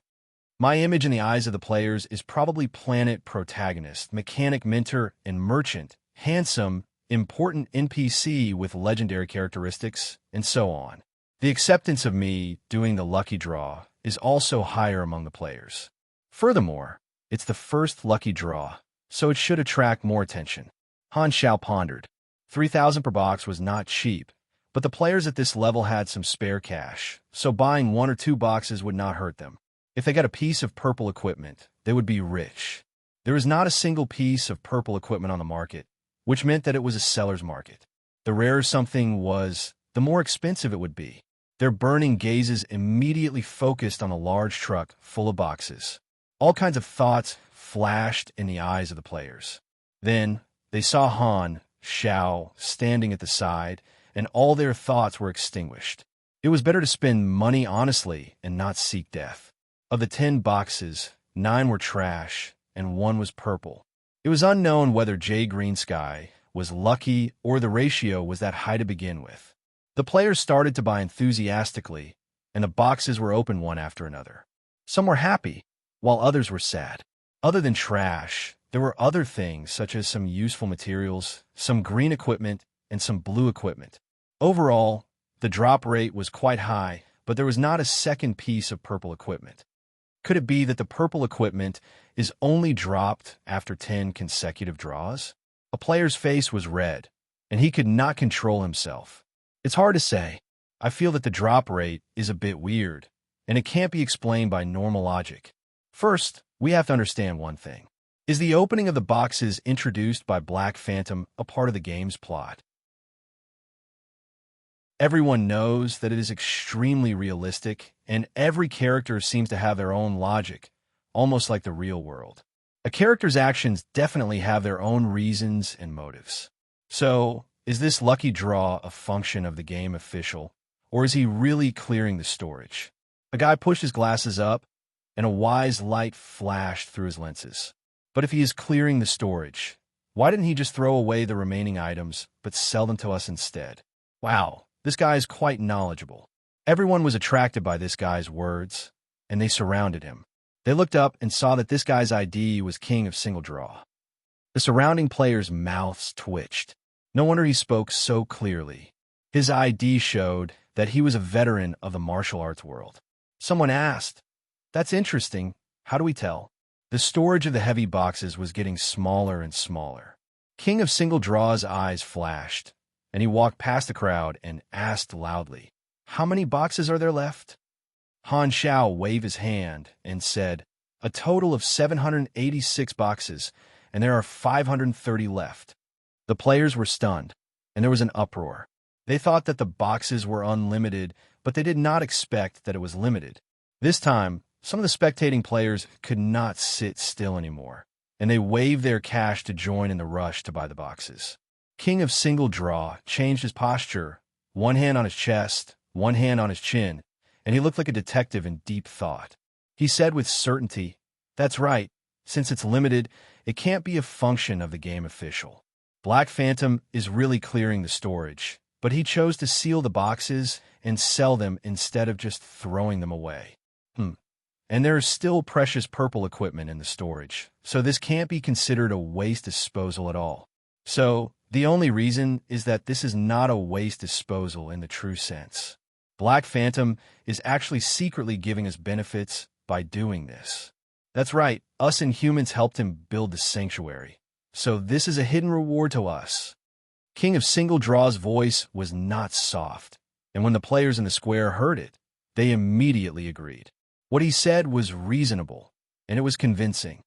If it's a function of the game official, then the game official will definitely announce the drop rate. But if it's a part of the game's plot, then it's up to the players to experience it for themselves and summarize the hidden drop rate. King of Single Draw's eyes flashed. For the sake of balance, the game official will definitely not draw anything too awesome, but if it's Black Phantom's reward lottery, it's different. You might really be able to get something good, which means that these mechanical boxes might drop some earth-shattering, godly equipment. His words made everyone's blood boil. They gasped for breath like oxen. They were incomparably excited, and the crowd was in high spirits. Han Xiao, who was beside him, was dumbfounded. He was completely confused and confused. Chapter 272. There were some who drew a single draw, and some who drew 10 in a row. However, there was no difference. Han Xiao only controlled the overall cost of a batch of chests, and he did not care about the exact time when the chests were sold. It all depended on the player's luck. There was no such thing as under-the-table manipulation. He wanted the players to feel the warmth of home. The most low-traffic, advertising-free site on mobile phones. If there was a guarantee for 10 consecutive draws, more people could be attracted. However, he was using a limited purchase model. There were only so many chests in each batch, and they would definitely be sold out. Even if he did not earn more, it would increase the cost. If there was a guarantee for 10 consecutive draws under the premise of limited purchase, there might be rich guilds who would buy in bulk and use their resources to crush normal players. That would not be good. In the first batch of chests, there was only one purple item, Jade Green Skies. Only this item was given out by Han Xiao himself to ensure that it would attract the interest of the players. He did not care about the other chests. Other than the discarded parts, there were a few blue equipment, a dozen green equipment, and some useful parts and materials. The players could accept this drop rate. Some were happy, while others were sad. In the first batch of over 700 chests, only a small portion of the thousands of players bought them. The others watched from the side. This batch of overstocked goods has been dealt with. I will clear the warehouse regularly in the future, Han Xiao said. That's it. The players wanted more. They were itching to buy more. It was useless even if they wanted more. The players could only watch as Han Xiao drove away. The players who had gained something were happy. Half a cigarette when lonely was envious. He touched his wallet and hesitated. 3,000 per chest. So expensive. I can't get anything good with my luck. Should I buy it? 3,000 per chest. I sold over 700 chests this time. That's probably a lot of money. Han Xiao calculated in his mind as he drove. After deducting the cost, there was a net profit of about a few $100,000. This allowed the capital to flow in and out continuously. It completely covered the cost of buying materials and building machinery. It was more stable and profitable than selling goods. He put high-quality equipment in the chests that matched the players' levels. He would not give out anything that was too good to be true. The first unboxing event caused a lot of discussion among the players in the shelter, and their excitement was piqued. Han Xiao struck while the iron was hot, and after a few days, they started the next unboxing event. After 4 consecutive times, the players finally began to get used to this regular activity. Every time it was a fixed time, the players would wait in the square in advance for Han Xiao's car to arrive, rubbing their hands in anticipation. There were hundreds of boxes in each batch. In the beginning, it took 20 minutes to sell them all, but by the 4th time, they were all sold out in just 6 minutes. This showed that the players' acceptance and love for this event had increased. Han Xiao's goal of organizing this event was success. The Blue Star section of the forums was spreading this news. Almost all the players had never seen a purple equipment before, and they didn't know where to get one. At this critical moment, Han Xiao's open treasure chest event had appeared out of nowhere, and it was the only way to get a purple equipment. Naturally, it received a lot of attention, and its influence gradually spread. Han Xiao saw that the forum was bustling with noise and excitement. A few players who had drawn purple equipment had posted to show off, and there were many envious and jealous replies. Greetings to the big boss in the purple suit. Sigh. Gambling doesn't change what's wrong. Xin doesn't change fate. Europeans eat our African giants. Another round of 10. Don't pull me, I'm not crazy. I'll definitely get a purple this time. My intuition won't be wrong. I thought this game was different from those flirtatious be-asterisk cheese outside, but I didn't expect you to betray the revolution too. This day, the Africans finally remembered the fear of being dominated by bloodlines. Content caused discomfort, reported. Bijam, we're different. 10 consecutive draws, no guarantee. Single draw is a miracle. I've learned something new. Shoot filth. Guild of Gods buying purple equipment, price negotiable, private message. Sky Territory buying purple equipment, price higher than Guild of Gods, private message. 9 draws all black, silently watching the OP show off. 13 draws all black, passing by, laughing and touching the head of the dog above. 18 draws all black people are crazy, F***CK. I'm gonna rob Black Phantom's warehouse tomorrow. Highest respect to the brother above. You're a fighter for liberation. You're the flame of revolution. I'll take care of your wife and daughter. Don't worry. Have a good trip. Salute. Salute +1. Keep the formation below. Salute +2. Salute +2, 3. All the players were complaining nonstop, and it was very lively, spontaneously giving Han Xiao a name for his lucky draw. Always leading the trend, never being surpassed. With a large amount of money in his account, Han Xiao did not care about the price and bought materials and parts in bulk, spending most of his time in the workshop building machines, converting the aquamarine dollars into valuable materials and machines, and, at the same time, gaining a lot of manufacturing experience. He also created low-grade purple equipment as prizes, so he was way ahead of the players. The machines that he did not use were rare equipment to the players, and his development was not in vain. It was now the season of harvest. The sanctuary was on the right track, and Huang Yu took care of the miscellaneous matters, so Han Xiao only needed to sign the documents. Hella was accompanying Aurora in her rehabilitation training, Madblade, Maple Moon, Pork Bun, and how Tian received missions from Han Xiao to play with Aurora, and the Han technician was basically in a semi-free mode for them for the time being. At the same time, Han Shao did not forget to take a look at the direction of the war occasionally. The Six Nations situation was very good, and the Germinal organization was basically in a state of collapse. He estimated that after a while, the Germinal organization would happily announce GG, ending the war completely, and the whole of Blue Star would be liberated from the shadow of war. The last time he browsed the information on the darknet, there were 20 to 30% fewer wanderers than before the war, and they had joined various forces to seek protection. This made Han Shao feel strange, as if the war had promoted the establishment of order, and the free people in the wild returned to the arms of the ruling class because of fear. The situation was developing in a better direction, but Han Shao believed in Murphy's Law. Before the dust settled, he did not want to pay too much attention to the war, in case there were any accidents. Anyway, he had done what he could. All the information was provided by him, and he had also harvested the combat power of the Germinal organization's executive officers. He had the upper hand in terms of combat power and intelligence. If he still could not win, then the Six Nations could go to hell. Han Technician temporarily focused on the players' main city plan. The players were an important part of the plan, and he valued them very much. On this day, Han Shao pulled another card of boxes, and the players swarmed toward him. In every event, the king of single draw, who was always talking, did not make a move. He was very patient, observing like a hunter, recording the results of the other players and calculating the drop rate. Influenced by him, the king of single draw was surrounded by a circle of players, and they followed suit.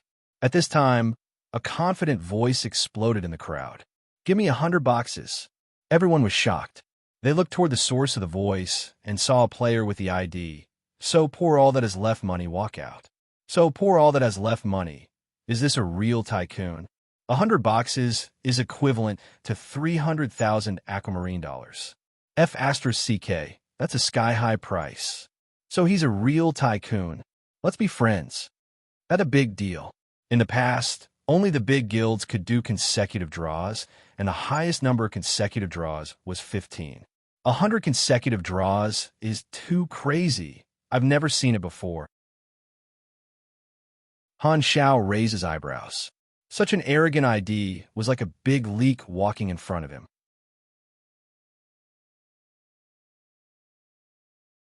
Chapter 273.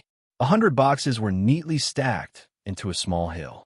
It was a rare scene, and the players could not help but temporarily stop buying and watch curiously.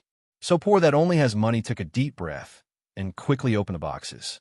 The onlookers craned their necks, and their faces gradually changed from anticipation to astonishment, and then to ridicule. All 100 boxes were opened, and the best one was a blue submachine gun. The discarded parts were piled up into a small hill, and so poor that only has money's face turned green. A blue equipment in 100 consecutive hits. Good. This wave is very strong. Chief, please accept my worship. You can't change your fortune, big brother. New expansion pack. Galaxy, destruction of the tycoons. Why do I feel so good? Someone was gloating. So poor that only has money grabbed his hair in distress, looking depressed. Just like his ID, he was a tycoon and was used to throwing money.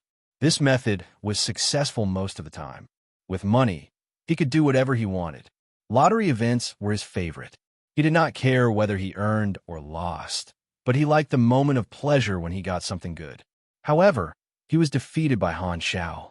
No matter how many consecutive draws there was no guarantee. Just like lottery tickets, it all depended on luck and probability. So poor that only has money felt that there was a high probability of getting something good, but his face was so black that people could not bear to look at it. Although it was good to be a tycoon, Han Shao treated them equally. He did not want to break the rules because of tycoons. His target customer group was all players with a large base, so that more people could participate in this event and make it a main city feature, not an event that only belonged to tycoons. After all, the number of boxes was limited, and there was no guarantee for consecutive draws to avoid one person buying too many boxes. If there was a guarantee for consecutive draws, other tycoons or guilds would follow suit. Every batch of limited boxes would be bought by a few tycoons, and other players would have fewer opportunities to participate. This would gradually reduce the attraction of the event, and long-term development was the way to go. People had a herd mentality. Once it was a group's hobby, needs, and habits, the overall impact on the player group was different. So poor that only has money wanted to buy more, and this made the other players unhappy. 100 consecutive draws was fine. They would treat it as something new. The number of boxes was limited, and it would be too much to buy more. Seeing that the crowd was stirred up and that he was so poor that he only had money left, he could only give up.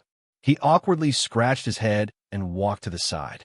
Beside him, King of Single Draw had a look of disdain on his face as he said to the crowd beside him, "Did you see that? There's no skill in throwing money at all. There's only a large amount of observation and research. Calculating the drop rate through calculation is the way to go." As he spoke, the King of Single Draw was brimming with confidence. He grinned, and his teeth and glasses flashed at the same time. "Next, watch my performance." Leading the crowd to Han Xiao, the King of Single Draw was fully focused on his calculations.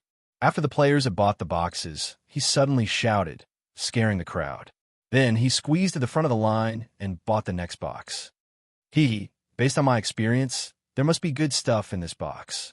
The King of Single Draw's confidence was off the charts. He opened the box under everyone's expectant gazes. Everyone fell silent with strange looks in their eyes. The atmosphere was very awkward. The King of Single Draw's mouth twitched. He coughed dryly and said, "You should know that this is a matter of probability. If the first time doesn't work, try a few more times. I'm sure something good will come out." However, the next 4 singles were all black, and his eyes became more and more suspicious. "Can you do it or not?" "Bullsh asterisk T, next time, it will definitely be purple." The King of Single Draw's eyes were red, and he was panting like a drunk gambler. He bought a new box, closed his eyes, and murmured, "Gods and deities, please bless my luck this time. Amitabha, may I have good luck?" After muttering more than 10 times, he felt his palms heat up as if an inexplicable energy had descended upon him. All kinds of famous sayings flashed through the half-a-cigarette when lonely's mind. Where there's a will, there's a way. If there's a will, there's a way. If there's a problem, then there's a way. If there's a problem, then there's a way, and so on. There's definitely something this time. The King of Single Draw suddenly opened his eyes. His confidence surged. He shouted and opened the box. A pile of trash. The King of Single Draw stood in place, dazed. Why is it like this? Could it be that the laws I researched are all fake? Opening the box is fake. This world is fake. It's all fake. In the crowd, half a cigarette when it's lonely touched his wallet. It was finally his turn. He hesitated for a while and said, "I'll buy one." This was the first time he bought one. He was hesitant the previous few times. Although 3,000 aquamarine dollars was not a lot, he was just a normal player. His wealth was hard to come by, and he was reluctant to spend it. However, many players had obtained good equipment through this event, and he was tempted. In the end, he decided to buy one box. Half a cigarette when its lonely's goal was very low. He would be satisfied with just green equipment. He did not even dare to think about blue or purple equipment. Half a cigarette when its lonely ran to the side, held his breath, and opened the box. Purple light rushed into his eyes. Purple equipment. Half a cigarette when its lonely was stunned. He was so excited that his whole body trembled. The players around him all looked at him with envy. Another lucky guy. TSK, I want a purple equipment too. Every time, someone would get a purple equipment. Although it was rare, the players had seen many people get purple equipment, so they were used to it. After a while of envy, they no longer cared. Half a cigarette when its lonely picked up the purple equipment and played with it. Suddenly, he had an impulse. Why don't I buy another one to try my luck? Half a cigarette when its lonely calmed himself down and bought another box. He opened it casually. Purple light again. Half a cigarette when its lonely opened his mouth wide, and his heart was hit by a huge surprise. The surrounding players looked over again and were amazed. Another purple equipment? You're so lucky. Wow. Hurry up and take a breath. 2 draws, 2 wins. Why don't you go buy a lottery ticket? Fisk, so what if you're lucky?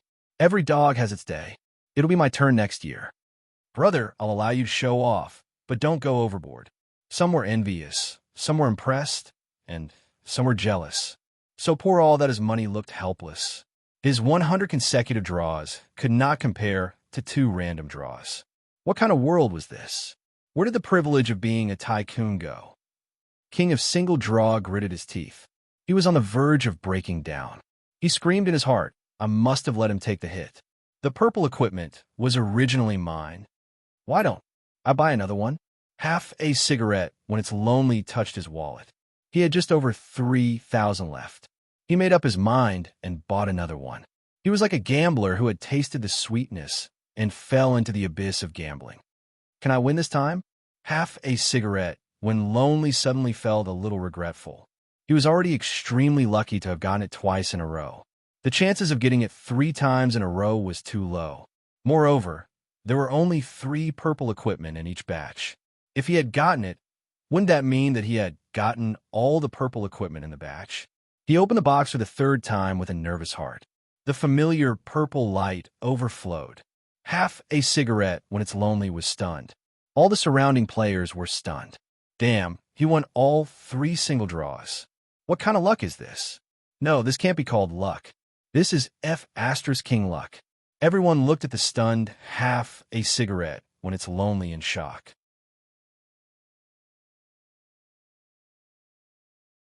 Chapter 274. 3 consecutive draws. My knees are hurting. Wife, come out and look at God. There are no ads. Han Xiao was shocked.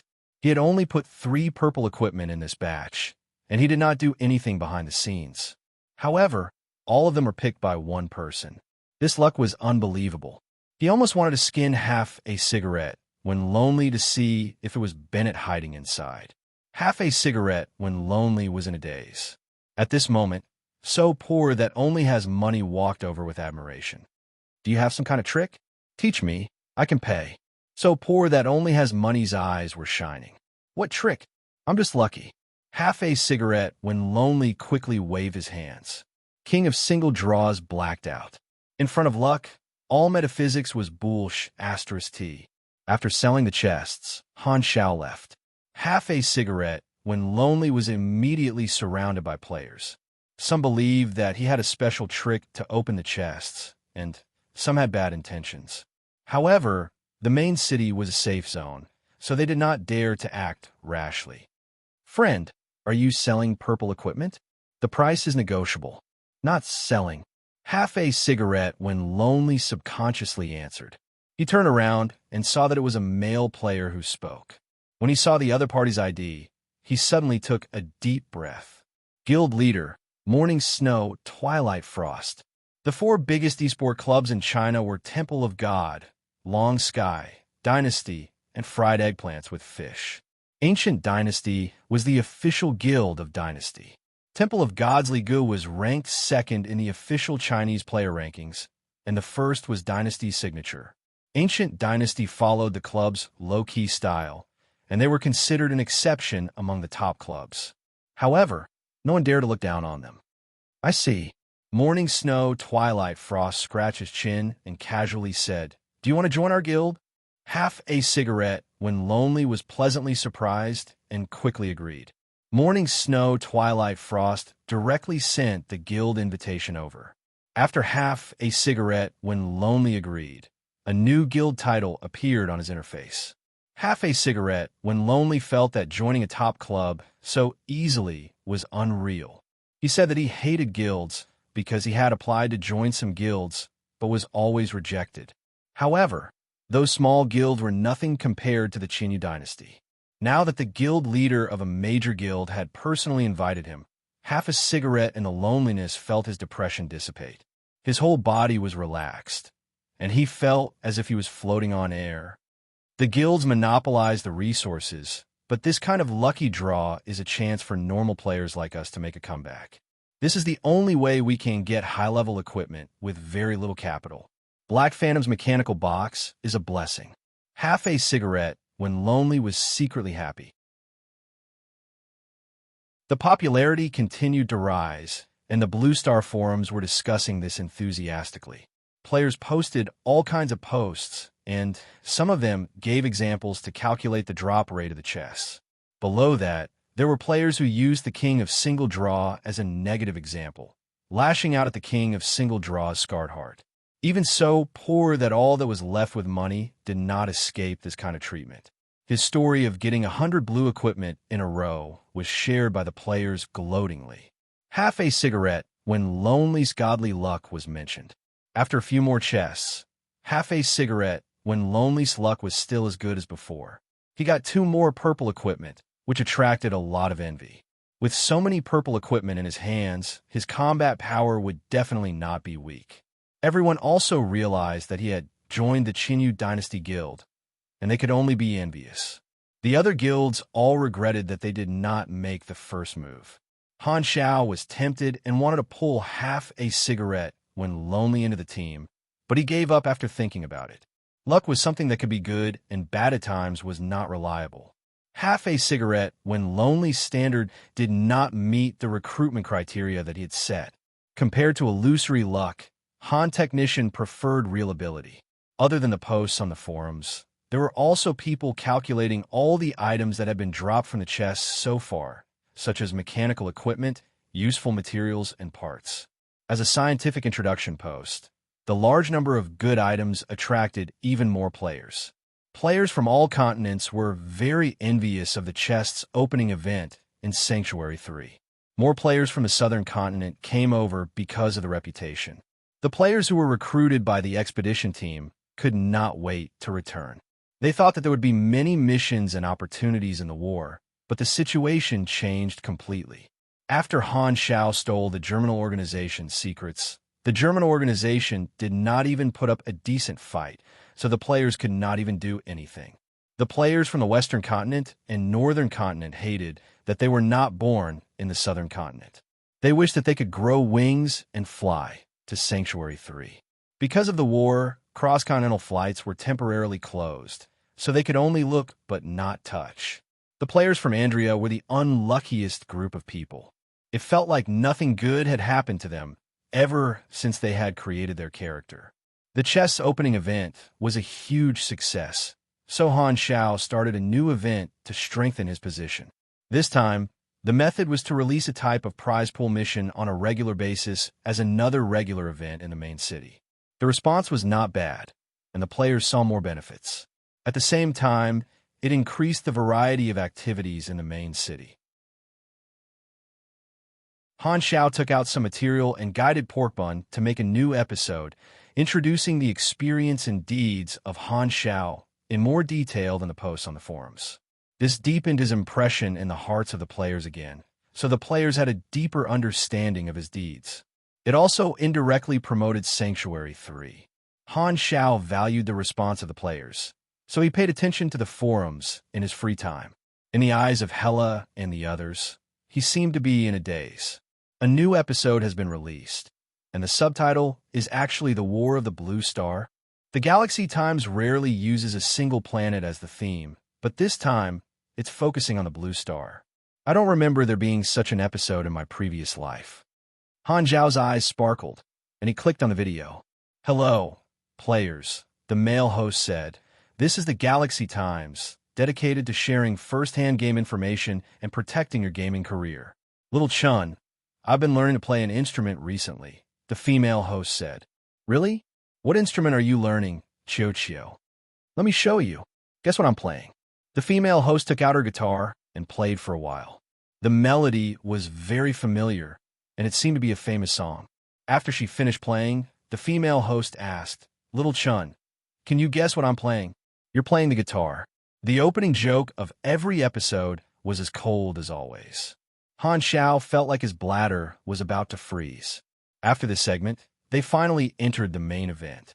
The two hosts first talked about the recent trends in the professional circle and the problems that the players had encountered, then changed the topic and cut to the main topic. Recently, the Blue Star events have been happening frequently. The Six Nations and the Germinal Organization have a worldwide conflict. Players have experienced it personally, and there is no doubt that this is a main storyline event of a planet.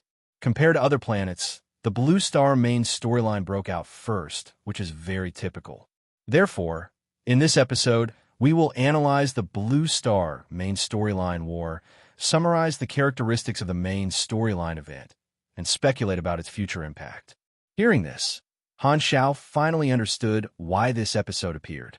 Under his operation, the main storyline war between the Six Nations and the Germinal Organization broke out more than a year earlier, and now was only the early stage of the players. The main storyline of most of the novice planets was still in preparation. Blue Star, where a global war broke out, naturally became the most eye-catching planet, which was very good material for the show. The two hosts first introduced the background of the Blue Star planet, then began to analyze. The war has lasted for nearly 2 months, and it has entered the final stage. Now, the Germinal Organization is on the verge of defeat. The impact of the war on the planet's environment is also very obvious. The power structure has changed, and a large faction of players is facing the crisis of destruction. The players of the Germinal Organization are in a worse situation. There are a few possibilities as to what they will do after the war. Maybe they will become the remnants of the Germinal Organization, join the Six Nations, or leave the faction and become wanderers. From this incident, we can see the characteristics of the main storyline. It has major changes, a large scale, far-reaching impact, and so on. However, although the Blue Star players participated in the war main storyline, their role was not obvious. They played the role of ordinary soldiers, and their impact on the events was limited. Of course, we also saw more possibilities. The average level of the players is low now, but it should be different when their level is higher. Therefore, players from other planets can look forward to their own main storyline events. Because the participation of the players was not high, we suspect that the Blue Star main storyline was too rushed. From the perspective of the players, it was more like an interlude. Based on this idea, our program team summarized the information dug up by the players on the forum and found an interesting phenomenon. Please take a look. These are the 2 possibilities that we have concluded for the development of the Blue Star main storyline. At this time, 2 tables appeared in the video with different content written on them. They wrote about the transformative events before the expedition war began. Han Xiao raised his eyebrows. One of the tables had his deeds, such as escaping from the Germinal Organization, leaking information that caused the Germinal Organization's base to collapse, and so on. These were all in the current storyline. He had exposed his identity, and this information had been shared with the players through different channels. In the tables, his deeds were marked in red. The other table removed his deeds, and the result of the deduction was completely different. It believed that the conflict between the Six Nations and the Germinal Organization would start from the bases on the various continents, and all the players would be able to participate in it. The players would be able to grow in it, and the war would only start after they reach higher levels. The war would last several times longer than the current one. Interesting, this is very similar to the storyline in my previous life. To be able to notice this, their logic and observation skills are very detailed. Indeed, there are many crouching tigers and hidden dragons among the players. Han Zhao's interest was piqued, and he continued watching. As you can see, the conclusions of the 2 tables are completely different, the male host said. One is the current storyline, and the other is the predicted storyline. However, the predicted storyline seems to have more characteristics of the main storyline. So, what caused the difference in the results?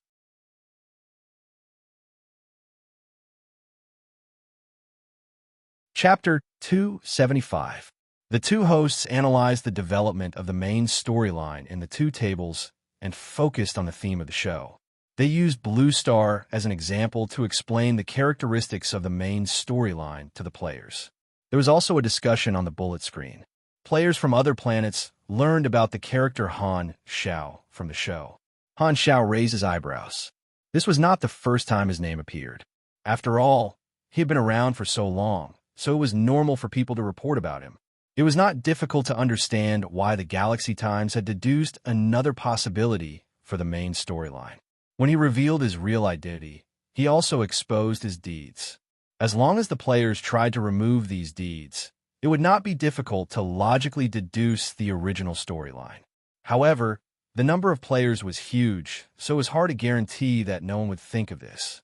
From the perspective of the players, Han Xiao played a crucial role in the main storyline. Now that the storyline had been set, the other possibility was just a speculation. It could only be used to highlight his role in the storyline and make more players interested in him. I am very famous in Blue Star, but my fame is limited in the eyes of the players from other planets. I pushed the storyline forward and made the main storyline explode. Being chosen as the theme by the Galaxy Times is equivalent to indirectly promoting my fame, Han Xiao said. In summary, Black Phantom played a role in pushing the storyline forward in the main storyline, the female host said. According to this example and the player's information, we can boldly speculate that every main storyline will have a core character like Han Xiao, who can be called the main character of the storyline, the main character of the planet. It can even be said that the current main storyline of each planet is derived from the main character of the planet. Han Xiao scratched his head. In fact, the original main character of the storyline was the leader. Forget it, it is not important. In theory, every NPC can extend the storyline, the male host said. Powerful NPCs with rich experience and deep backgrounds can naturally extend the storyline of more diverse events. The male host changed the topic. So, the limitations of the storyline characters are the limitations of the layout and the map. Take Black Phantom, for example. He is the main character of a planet's main storyline, but will he still have other main storyline scenes in the future? Obviously, the probability is not high. His range of activity is limited to the novice planets. When the interstellar map is opened, the once important people will eventually disappear into the crowd. As for those NPCs who have stepped into the stars, they will be able to extend to greater and more events. In comparison, the novice planet with the most potential is naturally the Void Demon's Winterfrost planet, which is closely connected to the Galactic faction. There is a high chance that a new storyline of a larger scale will be seamlessly connected with the changes in the version. As for low-level surface civilizations, such as the Blue Star and the Longsong planet, the prospects are not very optimistic. All sorts of comments flashed through the video. Some agreed, some disagreed. After analyzing Blue Star's situation, the next segment was an interview with a professional player. Han Xiao didn't continue watching. He thought that the show was praising him, but he didn't expect that it would end up being used as a negative example to step on him. However, this analysis made sense. It was just like how the bosses in the beginner's village abused the players many times in the early stages. But when the players reached a higher level, these bosses were not even as good as a high-level monster. Han Xiao knew that Blue Star was indeed a novice planet with a low starting point. However, understanding was one thing, this was another. Thinking of his plan, Han Xiao smiled playfully. Let's wait and see. Bang! The twisted door of the potion room was smashed into the room, smashing all the instruments on the two tables. Yi Yeching, who had her back to the door, turned around in surprise. At the door, a figure with long red hair, Hella walked in with a cold expression. What do you want? Yi Yeching was vigilant. She flicked her finger, and green buds spread out from the cabinets around them, turning into tough and slender vines. They swayed slightly like poisonous snakes that were about to pounce on them. Hella's body was surrounded by a dark red aura, and her eyes flashed red. She said coldly, "Hand over the things." Yi Yeching frowned and took a step to the side, revealing a row of test tubes on the table. They were all filled with bright red liquid. She shook her head and said, "You mean these potions? These are all strong healing potions cultivated from your sister's cell tissue. Do you want to try them? The effect is pretty good." Hella did not hesitate. She raised her hands, and a dark red light shot out. Yi Yeching cursed in her heart and hurriedly protected the potions, controlling the plants to block. Bang! The dark red light was as sharp as a blade, and the vines were cut cleanly. The juice splattered everywhere. Yi Yeching hurriedly dodged. The wall beside her was cut open, and dust sprayed out. Lunatic! Yi Yeching gritted her teeth and blocked. The dark red light and the green plants kept colliding. The potion room was torn apart by both parties. Dust filled the air, and the floor was a mess. The guards outside were shocked. They raised their guns but did not know who to shoot. Go and inform His Excellency Black Phantom. The captain of the guards hurriedly moved. Just as he took 2 steps, he saw a figure approaching quickly from the end of the road. It was Han Xiao. Han Xiao was monitoring the potion room at all times. When he saw Yi Yeching and Hela fighting, he immediately rushed to the scene and shouted, "Stop!" Yi Yeching was sweating. Her Esper ability was not as strong as Hela's, and she was worried that she would be injured if she stopped. "I will stop if she stops." Hela's face was cold. She was determined to kill Yi Yeching. Han Xiao frowned. His blue mechanical force gathered on the sole of his foot. He stomped his foot, and the mechanical force seeped into the ground. The ground suddenly rumbled, and the ground in 8 directions of the potion room cracked open. Buzz! 8 metal drills broke out of the ground, making mechanical clicking sounds. They quickly expanded into small turrets, and the barrels all turned to aim at the 2 of them. The trap-type portable turret was a new type of machine buried in the important areas of the sanctuary. It could be activated through the chip program and the user's mechanical force. "I think you forgot whose territory this is," Han Xiao said in a deep voice. Hela clenched her teeth, retracted her hand, and stepped back. Her eyes were cold. Yi Yeching heaved a sigh of relief. She rubbed her temples in pain. She had been hit by Hela's mental shockwave a few times, and her head was hurting. "You didn't keep your promise to protect my sister." Hela suddenly turned around and stared at Han Xiao. Han Xiao sighed helplessly. "You overreacted." Yi Yeching snorted, took out the potion, and said, "These are the potions I collected from Aurora's hair. This is called making the best use of everything. I didn't hurt your sister. Why are you so anxious?" "That won't do," Hela said coldly. Yi Yeching's behavior was too similar to the germinal organizations. She was worried that the similar scene would remind Aurora of her painful experience. The 2 of them did not back down. Han Xiao had a headache. It was not easy to solve a conflict between his own people. At this time, Aurora rushed over in her wheelchair. Bear Cub was lying on her lap, bouncing up and down. At this time, her complexion was much better than it had been a month ago. Her dry hair had become soft and smooth again, and her shriveled body had begun to gain weight. Her expression was radiant, and her face had become healthy and lustrous. The ability that had been suppressed for a long time had begun to take effect. In just a short month, Aurora had returned to the physical condition of a normal person. "Sister, why did you fight with the doctor?" Aurora asked anxiously. Yi Yeching glared at Hela and told her the whole story. Aurora was enlightened. She blinked and said, "It's just some hair. As long as I can help Uncle Han, I don't mind." In the past, only her sister was good to her. Now, Han Xiao was also good to her. Aurora was very willing to contribute her role. Only then would she feel more at ease and feel that she could repay Han Xiao's kindness. Han Xiao did not comment. He knew that Yi Yeching's experiment was just some fallen hair. It was not too much, so he turned a blind eye to it. However, Hela's reaction was too extreme. Aurora smiled brightly. "Sister, don't worry. I'm not that weak." Hela was silent for a while. She turned around and left. She said in a low voice, "I know." This little episode came to an end. Han Xiao asked the guards to clean up the scene. Yi Yeching walked to him and said with a smile, "I didn't know that there were so many cannons near the potion lab. You were spying on me, right?" Han Xiao glanced at her. "Don't worry. I'm not that untactful. After all, I'm a tool that you exchange for. Tools are meant to be manipulated by others." Yi Yeching played with her hair and said with a playful smile, "Oh." Han Xiao turned around and walked away. Yi Yeching's smile froze on her face.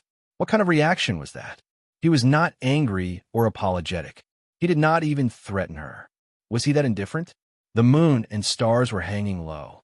The night was dark. After a day of manufacturing, Han Xiao stored the goods in the secret base. On the way back to his house, he suddenly saw a graceful figure sitting on the roof next door. The gentle moonlight illuminated half of the body. It was Hela.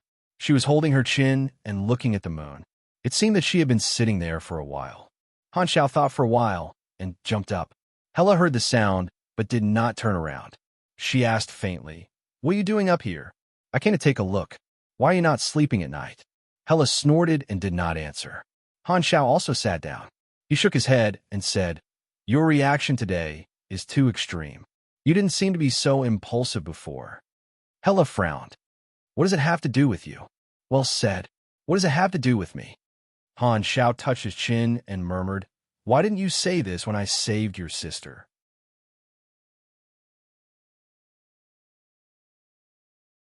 Chapter 276. Confused, Han Xiao took out a cigarette, put it in his mouth, and took out a lighter from his pocket. "That's easy to solve. You can bring your sister back to the germinal organization, and I guarantee that you won't have this kind of boring feeling again." Hella glared at him, paused, and said to herself, "I didn't take good care of my sister in the past and let her go through so much torture. It's all my fault. In order to protect her, I kept training myself. Even when I think about the killings in the past, I have never regretted it. The more blood on my hands, the more relieved I feel. Only then can I wash away the guilt I feel toward my sister and prove that I am protecting my sister. When I was in the germinal organization, my sister and I could only see each other once in a while. I knew that she yearned for a life in the outside world, so every time we met, I would tell her stories and share my experiences. Now that she has a new life, new friends, and a pet, she doesn't need my stories anymore," Hella said softly. Han Xiao did not light up the cigarette for a long time, so he took out his gun and fired a shot into the air. He lit up the cigarette with the hot barrel, took a puff, and could not help but say, "That bear is mine. Saving her has always been my wish. Now that my wish has been fulfilled." Hella ignored him and said in a low voice, "She doesn't need my protection anymore." Hella looked at her palm and said softly, "In the past, I couldn't wait to use all my time to train my Esper ability and make myself stronger. Now that the germinal organization is about to be destroyed, my sister and I are safe. Power doesn't seem to be important to me anymore. So I used all the time I used to train to accompany my sister. This has always been my biggest wish." Hella suddenly clenched her fist and crushed the stream of light. She lowered her eyes and said softly, "But why does this kind of dream life make me feel lost? It's obviously my wish, but it makes me feel empty." "I hate this feeling," Han Xiao said, "being in danger all year round. You won't be used to suddenly relaxing. This is a typical war wound. Of course, I'm more inclined to another possibility. You have the blood of war flowing in your bones, and your cells desire to fight. Bloodthirst is your nature. A peaceful life is a slow poison to you, and you will only gradually lose your courage." Hella had a strange expression. "You sound like you're trying to lure me to do something bad. What else do you want me to say? Comforting words?" Han Xiao shook his head. "I'm not going to say that kind of nonsense. A person like you doesn't need comforting. Your sister is your sister, and you are you. You don't need to suppress your nature for her, and she doesn't want you to become different from yourself. Don't find excuses. I can see that what you really want is to fight and kill. Pursuing power is your instinct. This world is bigger than you think. Don't think that I can beat 10 of you with one hand. In the entire universe, there are many people who are stronger than me. How can you beat 10 of me?" Hella expressed her dissatisfaction. Han Zhao's face suddenly turned cold, and his murderous intent burst out. The sudden change shocked Hella. She hurriedly stepped back and unconsciously used her Esper ability. The dark red light flickered, and her face was full of vigilance. "Maybe one day, I will capture your sister like the germinal organization. At that time, if you don't have the power to resist me, so become stronger or you will regret it." Han Zhao's face was expressionless, and he retracted his aura. However, Hella's heart could not slow down.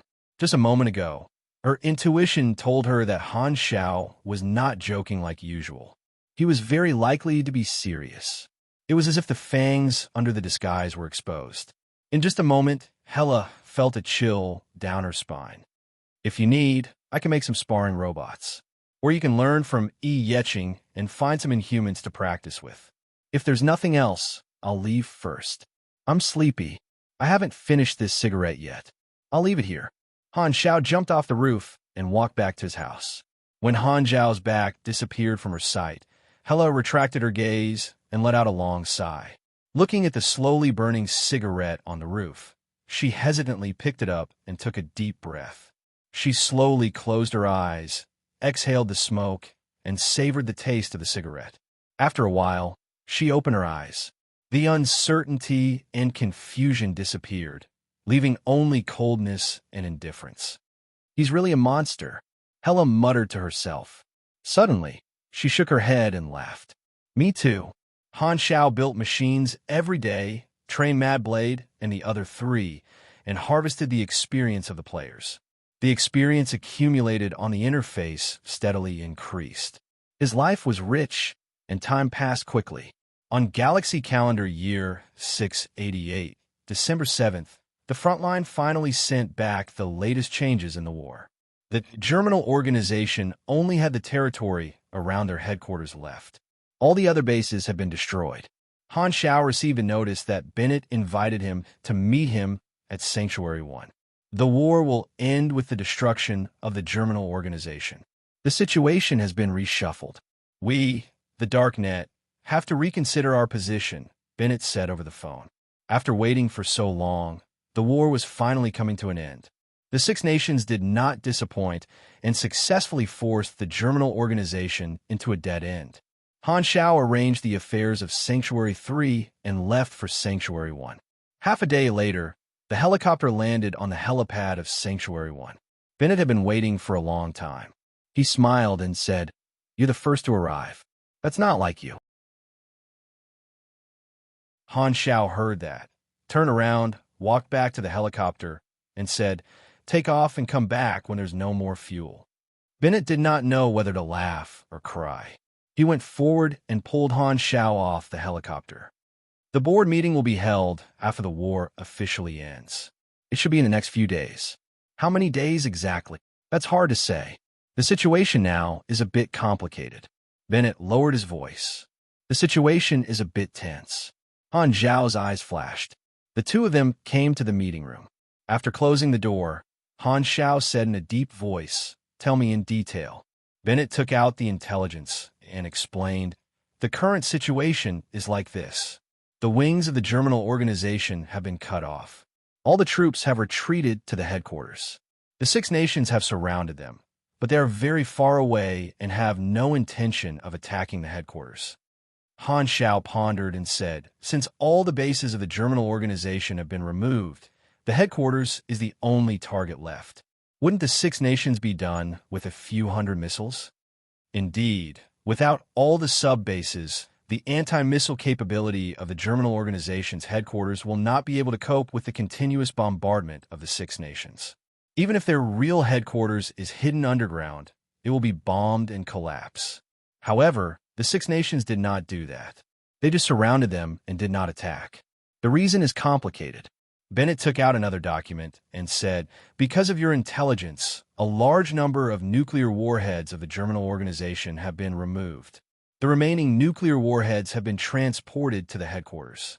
Due to the single location, it is easy to intercept them, and the Germinal organization has lost their bargaining chip. However, there are a lot of nuclear warheads. Even if they explode in one place, it will cause a chain reaction. According to the meteorologists of various countries, if this number of nuclear warheads explodes at the same time in the next 5 to 15 years, the radiation will cause the global climate to become very bad. Andrea, as the area with the highest radiation concentration, will become a real-life forbidden zone. For humanitarian reasons, the Six Nations have to migrate the remaining population of Andrea after the war. Secondly, when the Germinal organization's troops retreated, they captured a large number of wanderers as hostages. It seems that they want the Six Nations to be cautious. If they want to bomb their headquarters, these innocent wanderers will die with them." Bennett sighed. Thus, the Six Nations had different opinions. Raylan and Theseus suggested to ignore the climate disaster and the safety of the hostages and directly bomb the Germinal organization. Stardragon did not say anything. Maple suggested to persuade the Germinal organization to surrender. Hesla suggested to use ground forces to try and rescue the hostages. Ordina, they said that they were worried about the climate and the hostages, and they opposed all offensive measures. Han Xiao was confused. I can understand the rest, but what is Ordina trying to do? After fighting for so long, they still want to retreat? Bennett knocked on the table and said helplessly, "The leader of Ordina is in his last term this year. They have many political parties, and many people are eyeing his position. If they can delay the war until next year, they can use wartime policy as an excuse to skip the election and directly get reelected." Han Xiao was speechless. That's crazy. So what is the Six Nations leaning toward now? Surround them but not attack, and try to persuade them to surrender. The Six Nations anti-missile strike is activated 24 hours a day. If the nuclear silos of the Germinal Organization launch any nuclear warheads, they will immediately intercept them and directly bomb the Germinal Organization's headquarters. Of course, this is the worst result. So, the Six Nations are now giving the Germinal Organization an ultimatum, hoping that they will give up resistance, hand over the hostages, and surrender. They're trying to reason with them and promise not to kill those who surrender.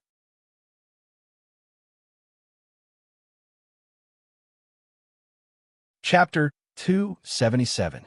The headquarters were like a silent black mountain range, shrouded in a deathly silence. Abandoned vehicles were everywhere in the open air, and the smell of fuel and smoke mixed together to create a pungent smell. Countless pairs of dazed and confused eyes could be seen through the gaps in the windows of the buildings. All the remaining soldiers were hiding in the buildings, and the atmosphere was gloomy.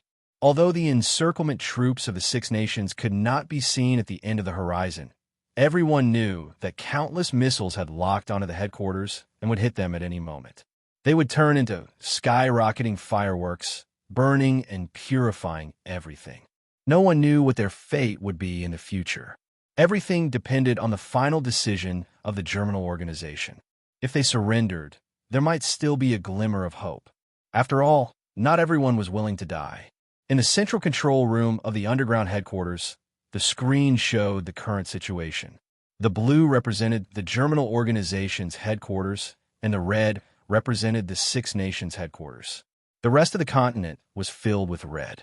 The masked leader stood at the forefront with his hands behind his back, looking at the screen silently. Behind him, all the upper echelons quietly exchanged glances. No one spoke, and the silence was eerie. "What do you plan to do?" one of the upper echelons asked hesitantly. The leader closed his eyes. When everyone was anxious, he said with a hoarse voice, "Launch all the nuclear bombs." All the upper echelons trembled.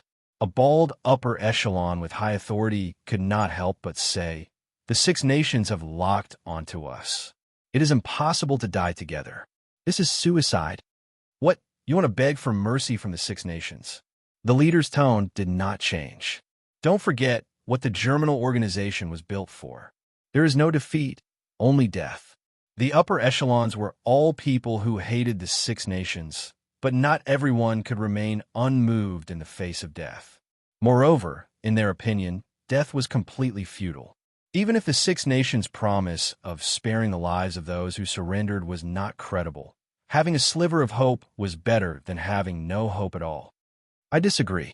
The bald upper echelon stood up and shouted. The leader turned around, glanced at each of the faces, and said coldly, "You, or all of you?" Some of the upper echelons looked at each other without compromising. Some lowered their heads, but without exception, they all answered with silence. In the face of life and death, the leader and all the upper echelons had different opinions. It was as if there was a gap between the two sides. "What if I insist?" The leader said calmly. The bald man said in a deep voice, "Launching a nuclear bomb requires two special keys: system authority, your fingerprints, and your iris. You have the authority, but you only have one key.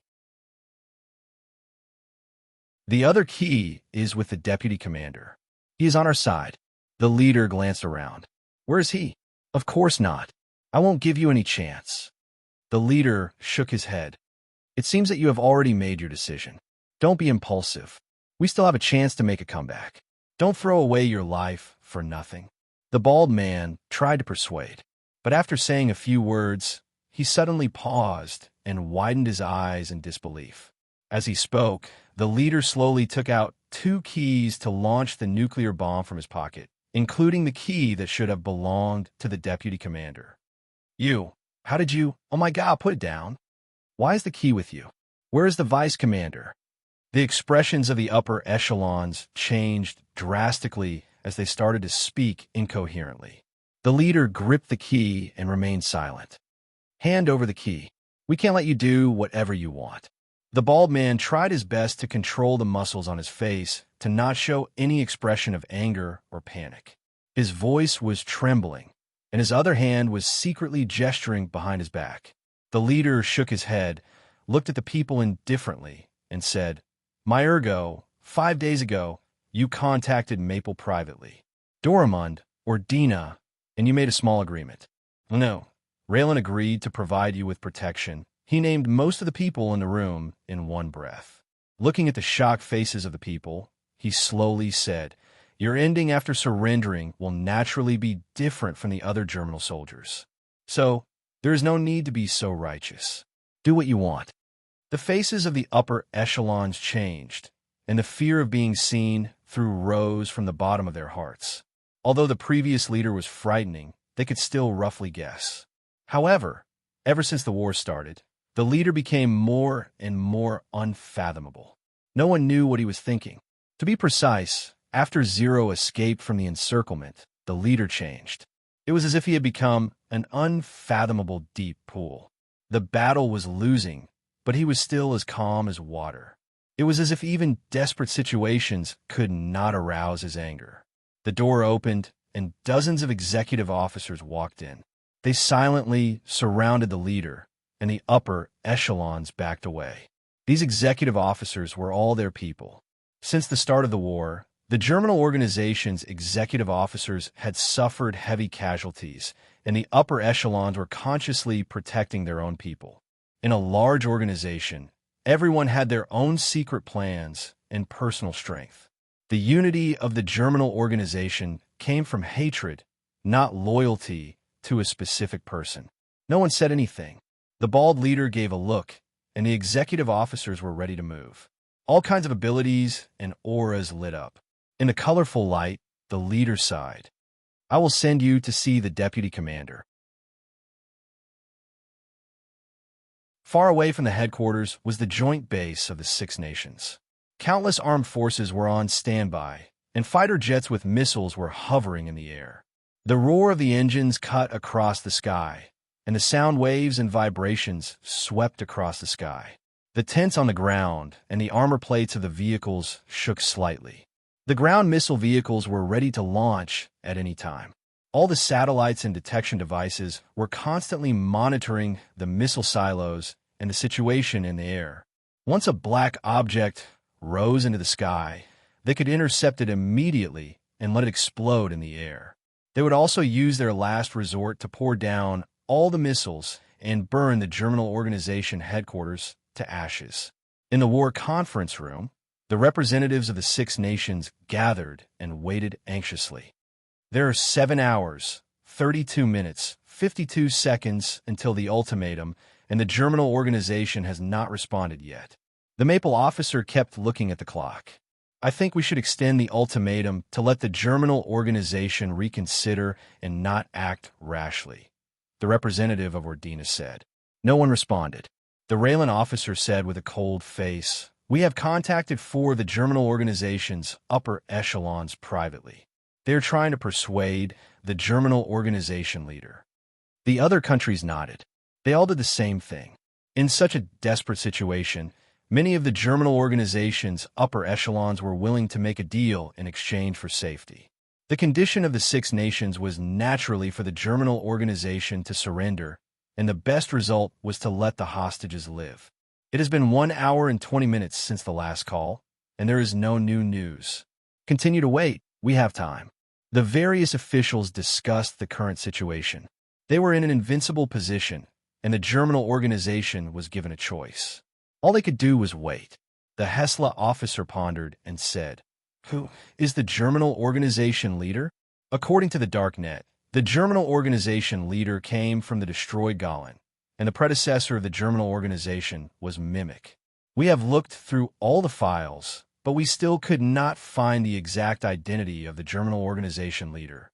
Bennett had passed the information Hannes had found to the Six Nations, thinking that with the power of the Six Nations, they should be able to find more details. However, the Six Nations could not do anything about it. The Germinal Organization leader was like a ghost without a past, and there was no record of it in the mountains of files and documents. The information Hannes had found was all there was. Wasn't Golan destroyed by Raylan? Do you have any information? The Starragan officer asked. The Raylan officer shook his head. We even checked the list of civilians who received and executed the Golan people, but there was no match. We sent people to the original Golan area, but there was still nothing. I suspect that the Darknet's information is true.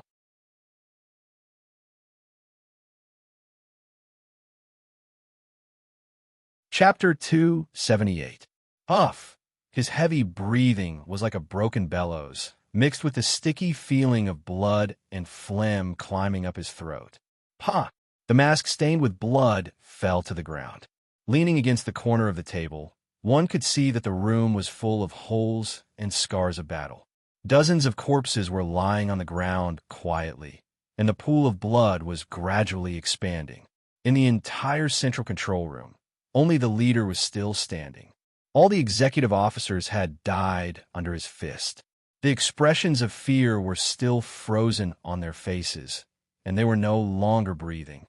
The leader spat out a mouthful of blood and took a deep breath. The thick smell of blood in the room irritated his nose. He suddenly coughed violently and only stopped coughing after 2 whole minutes. The fierce battle had triggered his internal injuries. In the ambush battle more than a month ago, he had been seriously injured by Han Shao. He had not had time to rest, and in the end, it became an internal injury. Every time he felt a faint pain, he could not help but think of Han Shao. It was all because of Han Shao that he was in such a situation. Until now, he was still full of hatred, but this intense emotion could not be stirred up anymore. Only emptiness was left. The leader came in front of the central control panel and adjusted the nuclear launch option. He then took off his gloves and verified his fingerprint, iris, authorization, and passcode. 2 keys were inserted into the holes. As long as they were rotated 180 degrees, the launch would be activated. At the last step, his scarred fingers held the keys, but he did not turn them. The leader leaned against the chair and looked up.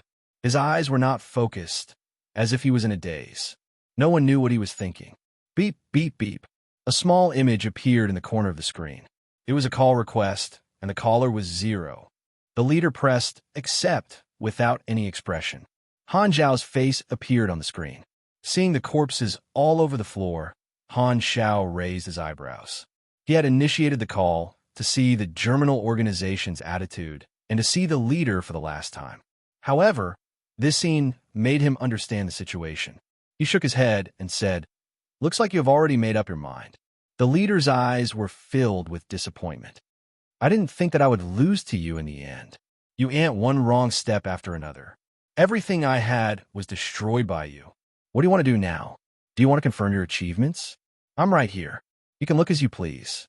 My life and the destruction of the Germinal Organization will add a thick stroke to your achievements. You're the winner, so you naturally have a right to admire your spoils of war. I told you this space is very big. This planet is just a speck of dust. No one in the universe cares about what happens here." Han Shao shook his head. The great enemy had been dealt with, but his expression was very calm. After all, he was a man who looked at the sea of stars. He slowly said, "I just feel that after doing so many things, I still have to hold it all in before I die. How unbearable. You want me to confide in my mortal enemy?" The corners of the leader's mouth twitched, and his ferocious appearance became even more hideous. He lazily leaned back in his chair and relaxed his body. "It is indeed very interesting." Han Shao shrugged and went straight to the point. "What's the deal with Destiny's Child?" The leader laughed loudly and only stopped after a while. He shook his head and said, "Destiny's Child is just a pitiful worm. He can see the future and influence fate, but he can't control his own life and death. He is destined to be a tool in the hands of others. You also have the ability to predict. Maybe Destiny's Child will end up like you. Han Xiao did not comment and said, "Tell me about yourself. You seem to be from Galan?" The leader's expression changed, and he mumbled, "You found out." "Yes, I used to be from Galan. At that time, I was still a young man, hot-blooded and indignant. At that time, the mimic incident broke out in our country. I joined a resistance group. I marched, protested, and opposed. I wanted to save my country from a corrupt government. However, the war suddenly broke out. Raylan invaded. Under internal and external threats, my country was crushed. Everyone died. The leader suddenly gritted his teeth. Did you hear that? We were called internal troubles. Did I do wrong? Was resistance wrong? No. Our original intention was to fight for the rights that we deserved, all for the sake of making the motherland better. We were infinitely close to victory, and the dawn was right in front of us, but the war ruined everything. Golan was destroyed, and all my friends were executed. The best way to deal with such disobedient people was to eliminate them. The surviving citizens of Golan were like castrated livestock. They had no choice but to become docile and easier to control. Only a very few managed to escape, and I was one of them. I was not a big shot. I was just an ordinary young man who did not know where I should go. I was like a walking corpse until I saw the border of Galan being blocked by Raylan. The national flag that I was familiar with was burned and replaced by the national flag of Raylan. It was then that I woke up, and I knew what kind of mission I had to carry. Although Galan was not perfect and had many flaws and darkness, it was still my country. The hatred of my country's destruction could only be an eye for an eye, a tooth for a tooth. The leader exhaled deeply. His eyes drifted away, and the images of the past appeared before his eyes. However, in the current of time, a normal young man was nothing more than a duckweed, and his life was as fragile as an ant's. To pass through the war zone, I dragged my tired body from refugee camp after refugee camp. I was treated like a dog, numbly enduring a life without dignity, but my blood burned. No matter what kind of danger it was, I told myself to live on. Hatred filled my heart, and it never stopped beating. In the end, I successfully passed through the place where the battle was the fiercest. Without stopping or seeking shelter, I turned and headed for the wilderness. I knew that without power, there was no need to talk about revenge. Therefore, I survived in the wilderness and fought with the beasts. I treated myself as a piece of iron and trained myself. At this point, the leader pointed at the scars on his face and hands and said casually, 176 scars, and I exchanged them for power. Han Xiao raised his eyebrows. So, you are really just a normal person? Why can't I be a normal person? The leader asked. After thinking about it, Han Xiao nodded and signaled for the leader to continue his performance. The leader continued. When I was in the wilderness, I kept thinking. When I returned to the battlefield, I heard that mimics still existed. How ironic. A tool created for the rule of terror became the purest surviving Golan force. Therefore, a plan appeared in my mind. I assassinated the leader of Mimic and changed the name of the organization to Germinal. I hid and quietly developed. I also put on a mask. War is full of opportunities. Countless people lost their countries and became homeless. Therefore, I decided on the concept of Germinal and painted a pie in the sky for them to create a so-called new world. Ideals have always been able to drive the resonators. It was not that I used the people of the fallen country, but they were willing to be used by me. This was hatred. They did not even care if they could achieve their goal after sacrificing themselves. By raising my personal desire to the desire of a group, I could gain a lot of help. Germinal absorbed the nutrients of war and grew quickly into a towering tree, a giant monster. The leader's tone was full of hatred, but he also felt a sense of loss. The cause that he had been working so hard for had been destroyed. Other than anger, his feelings were extremely complicated. Then you appeared.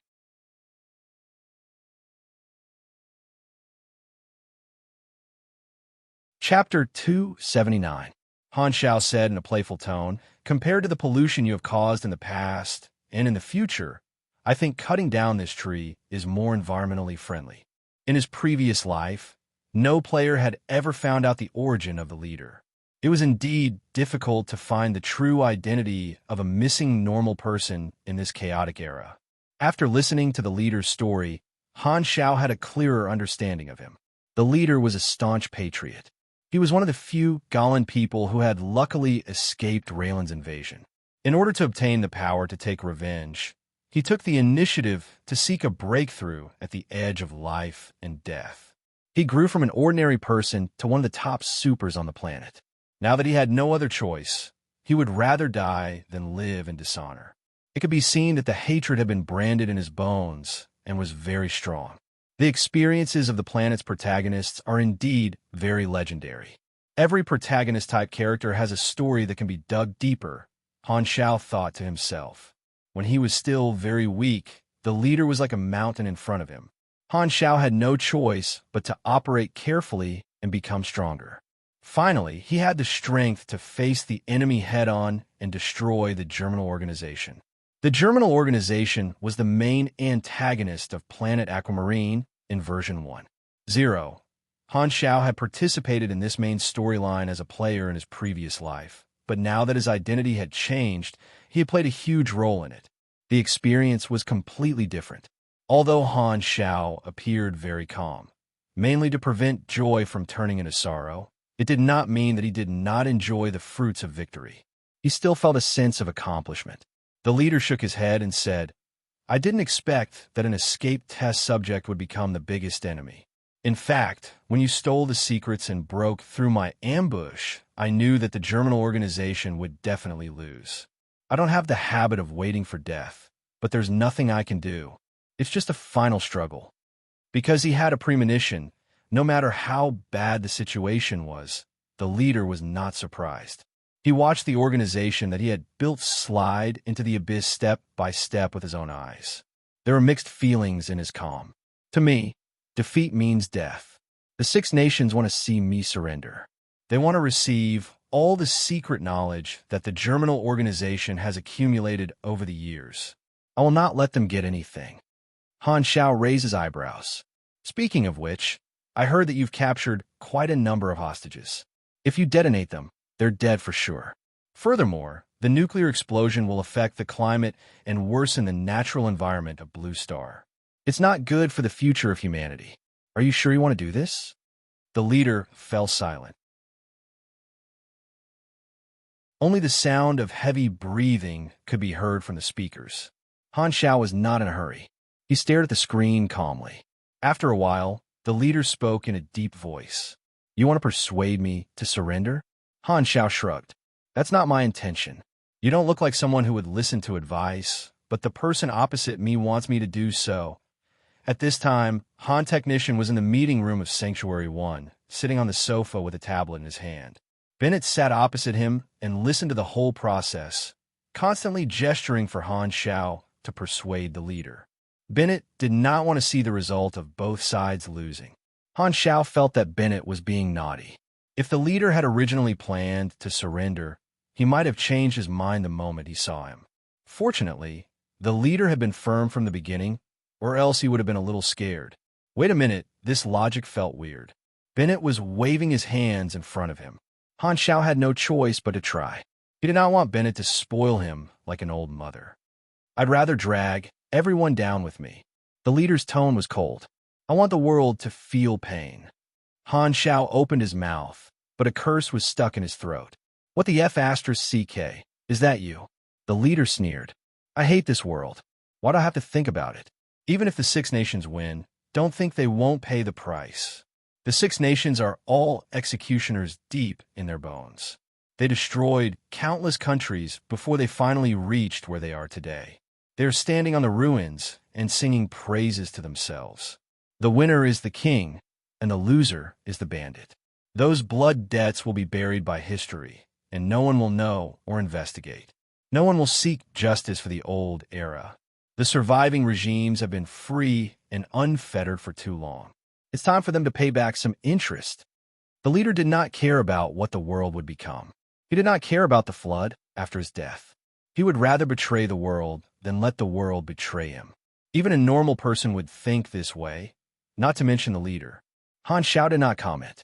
The consequences of nuclear weapons would not affect him much. He would leave Blue Star sooner or later, and the next version would be the mutation disaster. An even bigger disaster would come sooner or later. Compared to that, this climate disaster was nothing.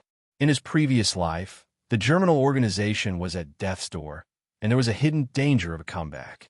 Now, it was eliminated once and for all, but it would bring about negative consequences in the future.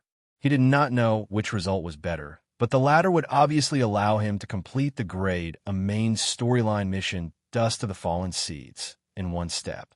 For the other Blue Star people who did not know, the latter result was the most frightening. The climate and environment were closely related to their lives, and no one wanted the environment to worsen. Bennett, who was sitting opposite him, looked anxious. He could not wait to fly to the Germinal Organization headquarters and kill the leader before he triggered the button. Han Xiao looked at the clock and said slowly, "There's still some time before the deadline of the Six Nations, right? Don't you want to stay a little longer?" "I prefer to decide my own death date." The leader's eyes were firm. He reached out to hold the nuclear launch key and started to turn it slowly. A suffocating pressure spread through the screen. The leader's movements seemed to be infinitely long. Bennett grabbed the sofa's armrest so tightly that he tore the leather. Every time the key turned, a second passed on the countdown timer of countless lives. The second hand slowly pointed to the final result. Han Xiao looked at the leader's face quietly. Suddenly, he said, "I never knew your name." "My name?" The leader raised the corner of his mouth and revealed a ferocious smile. He said lightly, "Not important." "That's true. Then goodbye." Han Xiao sighed and waved his hand. The key turned to 180 degrees. A faint vibration sound came from the screen. It was the sound of the missile taking off. The leader retracted his hand and sat motionless on the chair like a statue. At this moment, there was no hatred in his tone. There was no regret or sadness of dying. There was no intense emotion. It was as calm as old neighbors saying goodbye to each other at dusk and returning home for dinner. He nodded at Han Xiao. "Goodbye." Warning, warning. A high-speed moving object has taken off from the Germinal Organization headquarters. All the officers in the Six Nations war room suddenly stood up in shock and anger. This was the worst outcome that they had expected. Although everyone was mentally prepared, when this moment arrived, they all found it hard to accept. The nuclear explosion would kill the hostages and cause pollution. The Germinal Organization headquarters would be razed to the ground. Countless secret technologies would be lost forever. Do we launch the anti-missile? The adjutant's voice was trembling. All the officers had no choice. Without hesitation, they all agreed. Launch it immediately. In the Germinal Organization headquarters, the ground and buildings were shaking slightly. The hidden Germinal Organization soldiers looked up at the sky through the windows. Their eyes reflected the missiles taking off one after another. The atmosphere was dead silent. Everyone understood the leader's decision and knew what was going to happen next.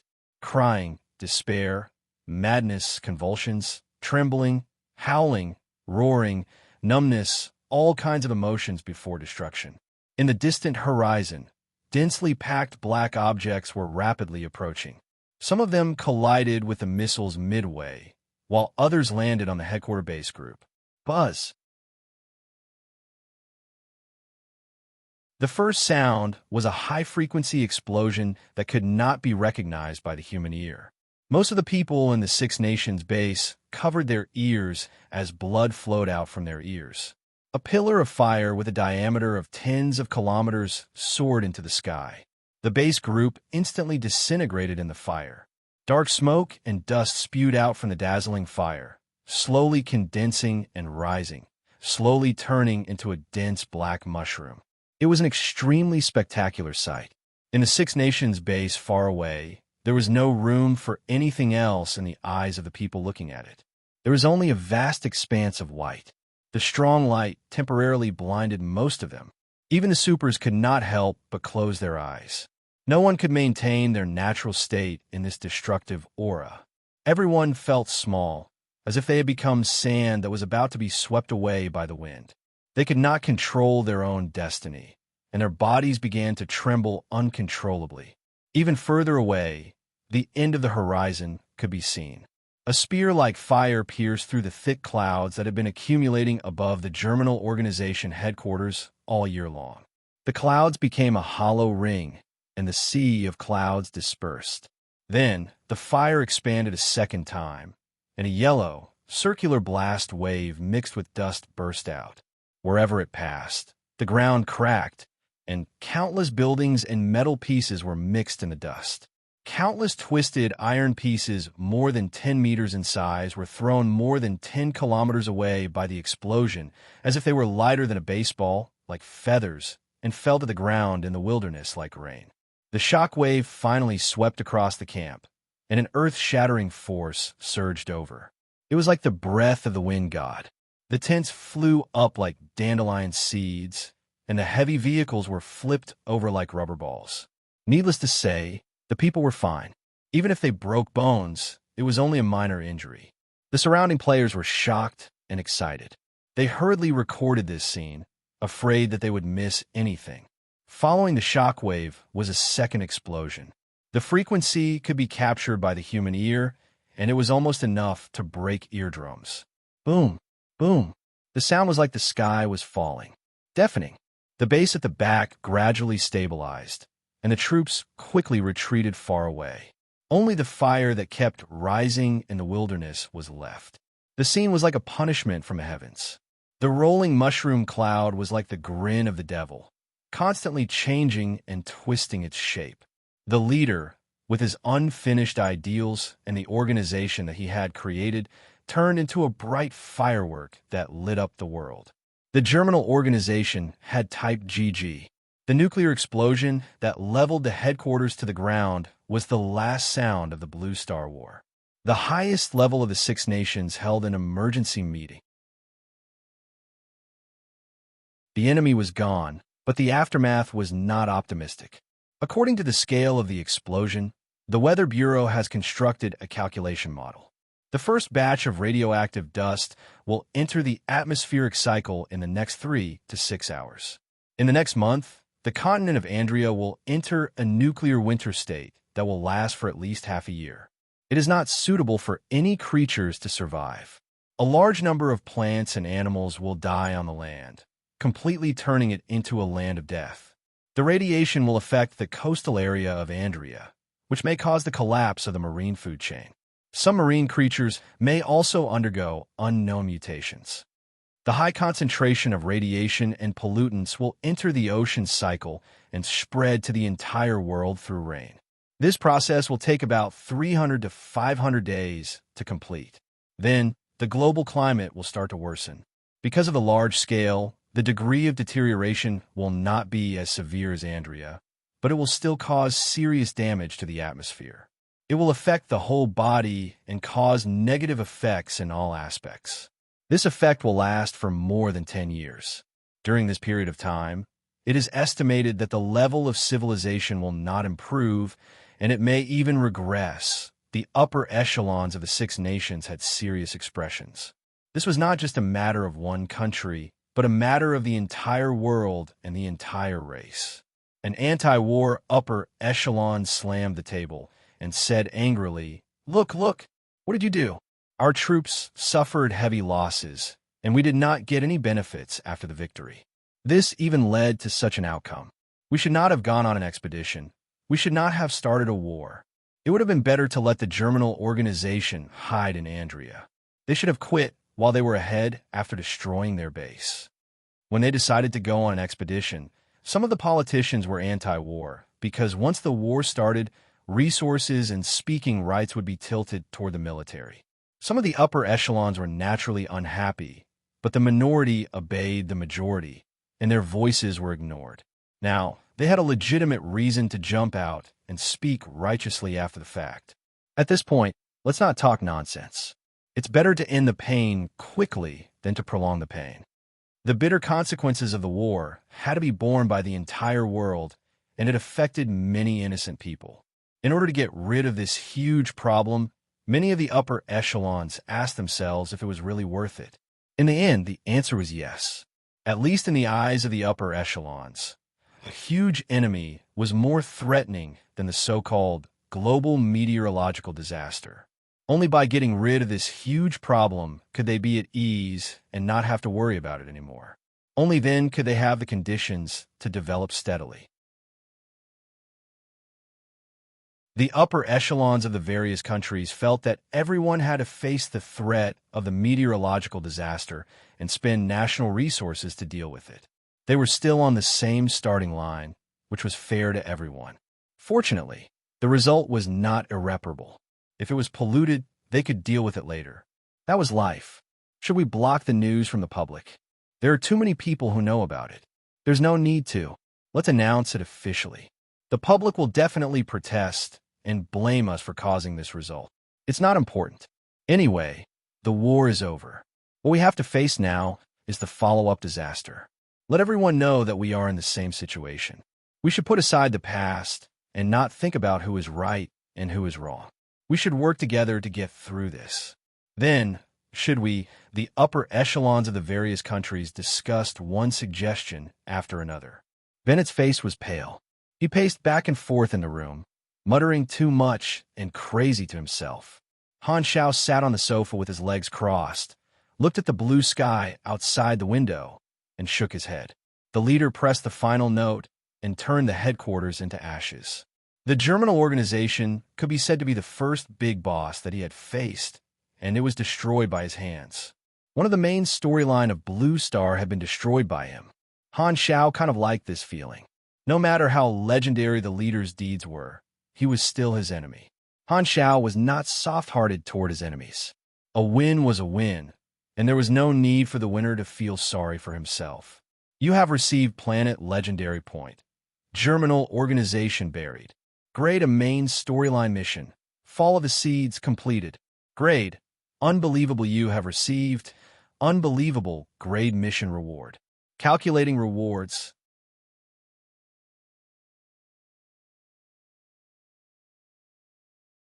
Chapter 280. Han Zhao's eye sparkled. So far, the highest rating he had ever received was excellent, and unbelievable was even higher than that. If it were a normal player, the normal process of the mission would be like this. Infiltrate one base after another and steal information to find out the location of the other bases. As the Germinal organization's alert level increased, the enemies they faced became stronger and stronger. Every time they got the information of the next base, they had to choose between destroying the base personally or using the Six Nations. The former had a higher reward. However, he skipped the most complicated intelligence gathering operation and directly threw out the location of all the Germinal organization bases. The difference in efficiency was like using a scythe to harvest and a tractor to harvest. Dust of the Fallen Seeds was an A-level main storyline. Han Xiao had the advantage of being familiar with the storyline, but it still took him more than a year to complete it. It was almost like he had completed the final goal of the entire main storyline all by himself. Han Xiao was quite satisfied with the result and looked forward to the reward. A new legendary point. Han Xiaoxin was certain. This was the reward he had expected. The maximum mission reward was increased by 5%, and the total daily reward was increased by 100%. Soon, the interface was refreshed with other rewards. The personal destruction progress was almost half. This meant that in the operation to destroy the Germinal organization, Han Zhao's effect was almost the same as the entire army of the Six Nations. All the operations of the Six Nations were supported by his intelligence, and it could be said that the information he revealed had been influencing the direction of the situation.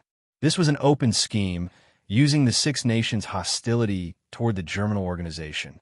As long as the Six Nations gave them a knife, they would do it. Even if the Six Nations knew that Han Xiao had the intention of killing them with a borrowed knife, they were willing to be used. In the end, Han Xiao and the Six Nations had achieved their goals. According to my mission evaluation, the probability of a random reward being a good item should be quite high. Han Xiao thought to himself. The random reward mechanism was to first draw a type of item, possibly an item, a skill, or something like that. Then, it would randomly draw a few rewards for the person to choose from. Only when the mission had a high evaluation would there be a chance for it to appear. Putting the random reward aside, he first looked at the 5 special items. You have received Character Summon Card, Germinal Organization Leader. You have received Character Summon Card, Destiny's Child. You have received Character Summon Card, Aurora. You have received Character Summon Card, Hela. You have received Medal of Honor, Germinal Organization Burial, A. Han Xiao was shocked. This was the first time he had received so many Character Summon Cards at once. The function of the Character Summon Card was to allow the user to release or temporarily possess the ability to summon a target. It was a trump card type consumable item, and, if used well, it could instantly change the situation. He had only received 2 in the past. Character Summon Card, Germinal Organization Leader. Armor-piercing combo. All attacks released in the next 8 seconds will be armor-piercing critical hits, reducing the target's defense by 24%. Duration, 5 minutes. Usage, 0/12 Character Summon Card, Destiny's Child. Future Peak, Predict an Opportunity. Can specify items such as missions, items, a certain character's future actions, etc. Usage, 0/5 Character Summon Card, Aurora. Life Return. Instantly recover to full status. Usage, 0/6 Character Summon Card, Hela. Whisper of the Dead. Deals 3 psychic attacks to the enemy. Damage depends on the user's INT or MYS, can be specified. Reduces the target's status by 15%. Duration, 3 hours. Usage, 0 of 8. Only Destiny's Child effect was not detailed. The other 3 were very simple and effective. Predict an opportunity. This meaning is very ambiguous. Could it be predicting the possibility of completing a mission and obtaining a specific item? Han Xiao had a flash of inspiration.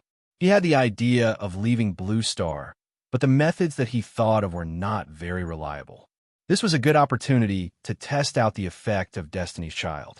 Han Xiao did not hesitate and immediately used it. He silently thought about heading to the galaxy.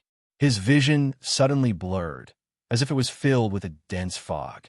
After an unknown amount of time, a smear of black color spread out in the center of his vision, turning into an unreal picture. The background seemed to be a wasteland. A flame fell from the sky, smashing a ring-shaped crater, emitting black smoke and electric sparks. Some inexplicable information flashed through his mind. The location is, the time is, the image stopped abruptly, as if everything was an illusion. Han Xiao came back to his senses, and the information had already been imprinted in his mind. His expression changed slightly, and he thought to himself, indeed, it predicted an opportunity to head to the galaxy. This opportunity was originally one of the methods that I thought of, but I did not know the exact time. This card predicted a rough time and location, penetrating the fog of destiny, and seeing the timing of a certain event that I was looking forward to. The effect of this card was very surprising, and Han Xiao was even more confident in leaving Blue Star.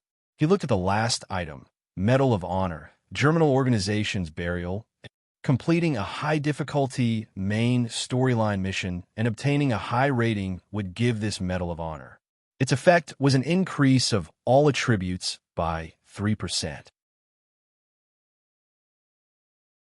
If he collected 3 of them, he could exchange them for a special achievement badge.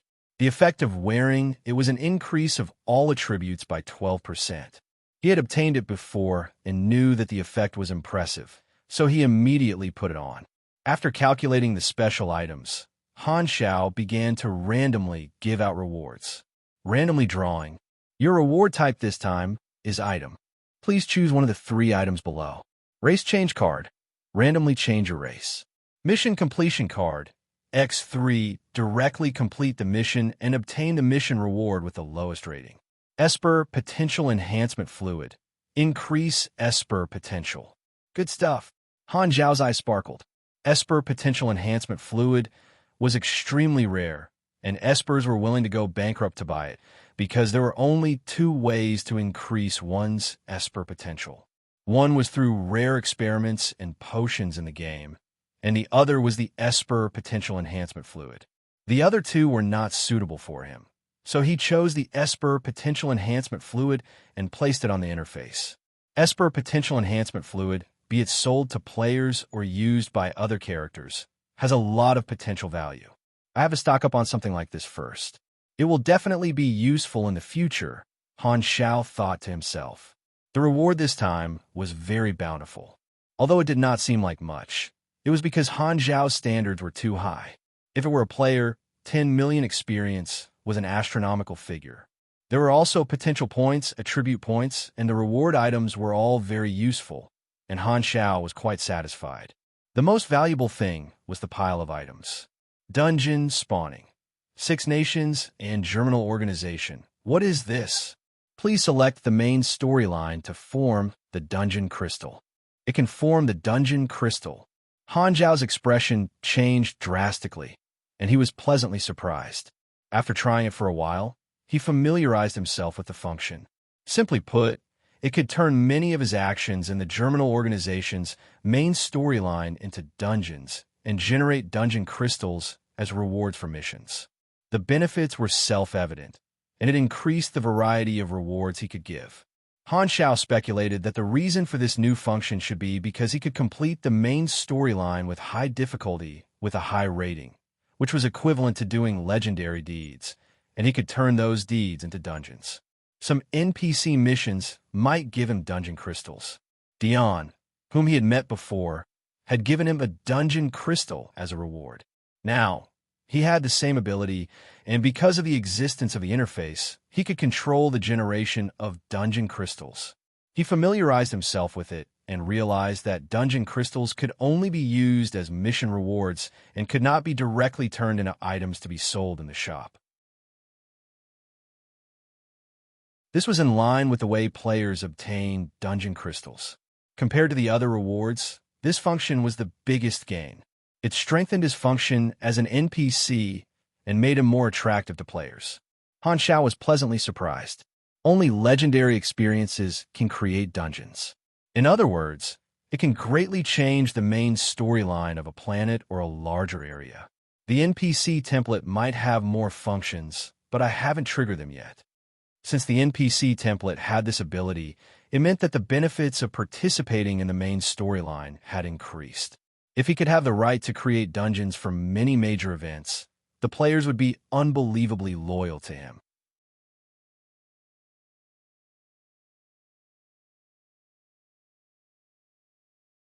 Chapter 281. 1. After dealing with the rewards, Bennett sat down and said in a deep voice, "A war of this level will not happen again in the short term. However, after the 6 nations recover, they may start to deal with the other forces and continue to consolidate their rule. After the germinal organization is defeated, the Dark Net is one of the largest organizations left. They will deal with us sooner or later." Han Xiao put away his excitement and put on a contemplative expression. Before you have the right to speak, everyone thinks they are good people. However, the 6 nations still have to deal with the aftermath of a nuclear explosion in the short term. They won't have time to do anything else. Speaking of disasters, your shelter plan can come in handy. Bennett sighed. I would rather it never come in handy. After the war, there will be more wanderers from the outside world seeking shelter. I plan to speed up the plan and build shelters in the western and northern continents. The refugees in Andrea need to be moved. I will also send people to receive them. The 6 nations are very willing to leave this mess to us. Blue Star had 2 main storylines. One was the germinal organization, which had been destroyed by him. This was the main conflict. The second was the construction of shelters. Compared to the germinal organization war, the shelter main storyline was not as intense. The entire Blue Star would enter a stable period. There would not be any large-scale conflicts in version 1.0. Han Zhao's strength stood at the top of the planet, and he was the one who destroyed the germinal organization. He basically had no enemies, so he could develop steadily. The germinal organization main storyline was supposed to be a major event throughout version 1.0, where the players could show off their skills. However, it was gone in the early stages, so they could only do small things in the future. Players with chaotic tendencies naturally did not like peace, but it was a good thing for Han Xiao. He had just obtained a right to create a dungeon for the Germinal Organization main storyline. He could split the war into many dungeons to satisfy the players' inextinguishable desire for battle. He could attract more players to his side and continue to increase his status. The Germinal Organization has been destroyed. I have no enemies in Blue Star, so I can prepare to go to the galaxy with peace of mind. The opportunity to leave Blue Star happens to be during the Pro League, which is close to a year later. This period of time will be very stable. I need to accumulate a lot of experience. After all, there are not many players in the galaxy for me to interact with. Now that the enemy was gone, Han Xiao felt as if his tense nerves had finally relaxed. Version 1.0 would last for 3.5 years, and they could definitely afford to wait for a year. Right now, the Six Nations were immersed in the joy of victory and did not know that a calamity would soon befall them. The climate disaster caused by the nuclear explosion would probably increase the strength of the mutation disaster, and Han Xiao could only mourn for them. Over the next few days, Han Xiao participated in a high-level meeting of the Darknet to discuss their future. He was mainly a bystander and did not express his opinion.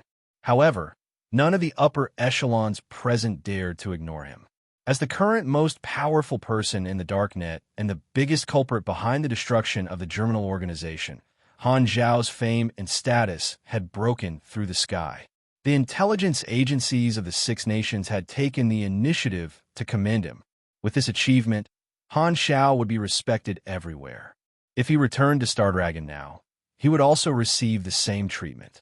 On the players' forums, the end of the main storyline had attracted a lot of attention. All kinds of discussion posts flooded the forums. It was the first time that the players had participated in such a big event, and they could not help but be excited. Some players who had witnessed the nuclear explosion with their own eyes posted videos, which attracted a lot of attention. After creating such a huge scene, the players could not forget about Han Xiao after the opening ceremony. Their imaginations ran wild, and they came up with even more bizarre stories, increasing Han Xiao's fame once again. After the war ended, the Germinal Organization players lost their faction and had the chance to choose again. They could leave Andrea together with the refugees and choose which continent to go to. Almost 70% of the former Germinal Organization players chose the southern continent without hesitation. Black Fan and we are here. The former Germinal Organization players were so happy that they almost cried. After suffering for so long, they could finally make a comeback. Who could understand the bitterness they felt every time they saw players from other continents showing off the benefits of Han Xiao? Why did not all the former Germinal Organization players come? A large portion of the remaining 30% had participated in the mission of the Germinal Organization headquarters. Han Xiao's initial favorability with them was more than 10 points, and they were in despair. Trash Germinal Organization. Give me back my future. The helicopter landed in Sanctuary 3. As soon as he got off the helicopter, Huang Yu came over and stopped. What's wrong? Han Xiao noticed Huang Yu's hesitation. Huang Yu coughed and said, Your Excellency, your family is here to visit you. My family? Han Xiao was stunned for a moment before realizing that it was the Overmera family. Thinking about it carefully, after the war ended, he was an internal member of the Overmera, and he was currently the most important person in the world. The Overmera was naturally curious about his attitude and wanted to use this relationship to get on his good side. Han Xiao raised his eyebrows and said, Let him see me. 10 minutes later, Xiao Quan followed Huang Yu to the guest hall. He was the ambassador sent by the Overmera to visit Han Xiao, one of the adopted sons of Xiao Jin, and also the original brother of this body of Han Xiao. He could be considered as the so-called family. Xiao Quan was more outstanding among the adopted sons, and he was chosen as the ambassador because he knew how to judge the situation. When Han Xiao's real identity was exposed, Many of the brothers in the family were in disbelief. Some of them were very angry when they thought that Han Xiao had become their elder and taken advantage of them. However, Xiao Quan did not dare to have such emotions. He was very clear about the current situation, and he could not judge the current Han Xiao with the same standards as before. Every time he thought of the angry faces of the other brothers, Xiao Quan felt that they did not know what was good for them. Black Phantom alone was far more powerful than the entire Overmera, so he did not dare to underestimate him. Xiao Quan used his eloquence to talk to Huang Yu, wanting to find out Han Zhao's attitude. Huang Yu followed Han Zhao's attitude and ignored Xiao Quan. Xiao Quan could not help but feel more nervous. "We're here. Let's go in." The door to the guest room opened, and Xiao Quan immediately saw Han Xiao sitting on the sofa with his legs crossed. He was staring at him calmly. Xiao Quan couldn't help but hold his breath, not even daring to breathe loudly. Xiao Han, long time no see." He braced himself and greeted him, trying to ease the atmosphere. "Call me Han Xiao," Han Xiao said lightly. This was not a good sign, and Xiao Quan was frightened, so he could only change his words. "You're alone." Han Xiao raised his eyebrows and said, "Why is Overmera looking for me?" Xiao Quan hurriedly worded his words and said carefully, "Han Xiao, Father has been thinking about you and wants to see you. He hopes that you can go back, and he can explain everything that happened in the past." Han Xiao did not say anything, but stared straight at Xiao Quan. Xiao Quan only felt that the gaze was full of pressure. He lowered his head subconsciously, and small beads of sweat appeared on his forehead. "You want me to go over?" Han Xiao stood up and walked over in large strides, as if he was going to attack. Xiao Quan was pressured by the aura, and when he thought of Han Zhao's various deeds, a wave of panic arose. He shrank back like a quail, knocked over a chair, lost his balance, and fell to the ground. He hurriedly wanted to get up, but suddenly a shadow shrouded him. Han Xiao had both hands in his pockets, bent over and looked down at him. His eyes were like needles, piercing Xiao Quan's heart. He half knelt on the ground, not daring to move, and looked up with a panicked expression. "I think you don't understand the situation. If you want to see me, ask Xiao, Jin, and the others to come over themselves." Han Zhao's tone was indifferent, and suddenly reached out his hand, touching Xiao Quan. "It's over, he wants to kill me." Xiao Quan's face was full of panic, and his mind was blank. His shoulder was suddenly grabbed by a hand, and there was a force that lifted him up. Xiao Quan was pulled up, and Han Xiao patted his shoulder as if he was sweeping the dust off him. "Tell them what I said, word for word." Huang Yu, who was waiting on the side, opened the door, extended his hand, and said expressionlessly, "Please." Xiao Quan regained his senses, but he was still scared. He did not dare stay any longer and left as if he was running away. Han Xiao sat back on the sofa and thought to himself, "Overmera's visit is probably because they want to use their relationship as family to get my help, but I can use them. If I let Overmera move to Sanctuary 3, there will be even more NPC resources here." On the other side, after Xiao Quan left, he immediately reported Han Zhao's attitude to Xiao Jin, trembling in fear. "He wants you to come over personally." Xiao Jin's expression was uncertain, and he let out a long sigh. "This time it's going to cost a lot." In the past, Han Xiao was wearing a mask, and the two sides did not know each other's background, so there was still room for negotiation. But now that he revealed his true identity, it was the same as shedding all pretense of cordiality. All the conflicts were put on the table, and Overmera was the weaker side, so they could only keep backing down. Xiao Jin looked at Xiao Hai beside him and said with a deep voice, "You better prepare how to apologize and make up for it yourself." Then he slammed the door and left, leaving Xiao Hai in the room with a panicked expression.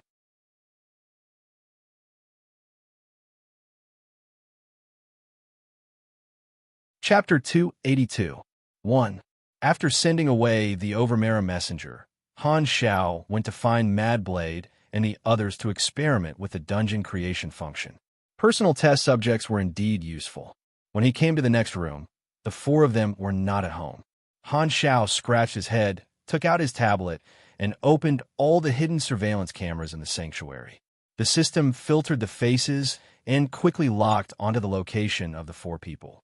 Maple Moon was learning the new formula from etching. The green fog was rolling out of the potion, and there were a few honest-looking players standing next to her. They were probably there to test the potion. They did not know what they were going to face next. How Tion was in the arena. No defending. As a professional guru, he had high expectations of himself and did not forget to train his skills at all times. Mad Blade was being beaten up like a punching bag by Hela. Hela listened to Han Zhao's suggestion and found an inhuman to be her training partner. She developed her superpower and beat up Mad Blade in all kinds of ways. Aurora was sitting in a wheelchair, hugging Bear Cub and watching from the side. Pork Bun was recording excitedly. He was more familiar with Mad Blade, so he was very happy to see Mad Blade being beaten into a pulp. Maybe this was what friends were like. Han Xiao went to Hela's room and called the other 4 people to gather. Just as he entered the yard, a black shadow flew over his head. It was Mad Blade, so without thinking, he reached out and pulled him down from the sky. Hela retracted her hand, and her floating red hair fell back down, returning to its curly waist-length hair. The red light in her eyes disappeared, and Han Xiao sized up Frenzied Sword, who looked miserable. He nodded to himself. Now, Hela had the style of persuading his sister to leave. The bear cub on Aurora's knee struggled to get up, fell to the ground, and rolled around. It ran to Han Zhao's side, hugged his leg, and climbed up. It hung around his neck like a backpack. The bear cub was fed well, and its weight had increased by almost 2 times. Han Xiao raised his hand and slapped Bear Cub away. He then looked at the combat information on the interface. Bear Cub was level 18, for levels higher than when it was first brought back. It was a claw ice bear species with good growth potential. Hela's expression was complicated. She was full of hatred for the Germinal organization, but she had never thought that such a huge organization would be completely destroyed. The hatred disappeared with the explosion. She could not help but think of the first time they met. Who would have thought that the pale and weak test subject would become such a legend a year later? Seeing her expression, Han Xiao took out his tablet, opened a few photos, and passed them to Hela. The photos were taken by the 6 Nations drones. The Germinal organization's headquarters was in ruins after the nuclear explosion. After the explosion, most of them are dead. If the Germinal organization still has people left, they will only be small fries in the periphery. So, there's no need to worry about the Germinal organization coming back, unless they are tired of living. Han Xiao paused and said, "You were once a member of the Germinal organization, and you are also on the 6 Nations wanted list. But now you're one of my people. The 6 Nations will not target you anymore." Hela frowned. "I didn't say that I want to be your subordinate." Aurora raised her hand. "I want to be." Hela was bitter. She reached out and ruffled Aurora's hair. Aurora's hair had grown out during this time, and her short blonde hair covered her ears. They chatted for a while, and how Tion and Maple Moon arrived. Usually, when Han Xiao summoned them, it would be good news, so they were secretly looking forward to it. Han Xiao used the dungeon creation function. He thought for a while and intercepted the Dark Crow Valley operation to create a dungeon crystal. This level was suitable for the current players. LV30 Dungeon Crystal. Dark Crow Valley Operation. Introduction. Dark Crow Valley Base, a base of the Germinal organization in the southern continent, was destroyed by Star Dragon and Hesla. This will be your test. Dungeon type. Backtracking dungeon current number of players cleared. 0 highest dungeon completion rate. None record holder. None dungeon crystal. The 4 of them looked at each other. The average level of players was around level 30, and they had started to come into contact with dungeons. So far, Blue Star had found 11 fixed dungeons, which were dungeons that could be obtained from a certain character through repeated missions. Basically, they were from various factions, and they were all small 5-man dungeons. A new dungeon meant a new opportunity. After the 4 of them completed the mission, a white diamond-shaped crystal appeared in their hands, and they could enter the dungeon as long as they crushed it. Mad Blade immediately said, "This is a 5-man dungeon. Let's pull one more person and see if we can get the first clear."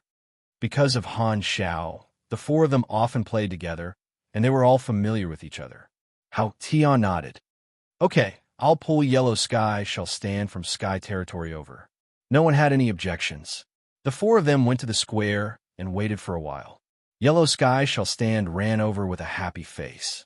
How Tian was his idol, and he was very happy that his idol was bringing him a play. The five of them formed a small team. Let's have a look at the dungeon first. Mad Blade crushed the crystal, and a mist enveloped the five of them, and they disappeared in the crowded square.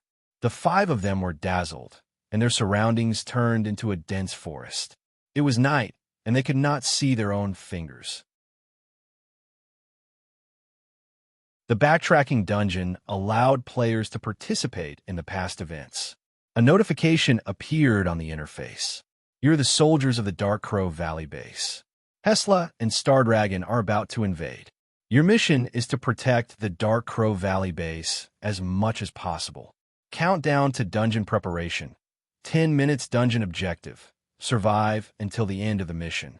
Reward: 15,000 EXP optional mission 1. Kill 5-star dragon or Hesla agents. Reward: 30,000 EXP optional mission 2. Protect the base from leaking the truth. Reward: 45,000 EXP optional mission 3. Pan Kwang and Jia survive in the end. Reward: 70,000 EXP optional mission 4. Defeat the Star Dragon and Hesla forces. Reward: 110000 EXP dungeon failure condition. Annihilation, what a great reward. Yellow Sky shall stand was shocked. As a core member of the guild, he was very knowledgeable. Currently, the level 30 dungeons that the players had encountered only had 2 to 3 missions, and the total reward was only 70,000 to 80,000 EXP. This dungeon had 5 missions, and the rewards were so high. Yellow Sky shall stand's face turned serious. But the higher the reward, the higher the difficulty. The other four of them looked at each other in confusion. Is that so? They did not feel that Black Phantom's mission was difficult. We are different, Pork Bun said sincerely. He did not have the heart to correct Yellow Sky shall stand.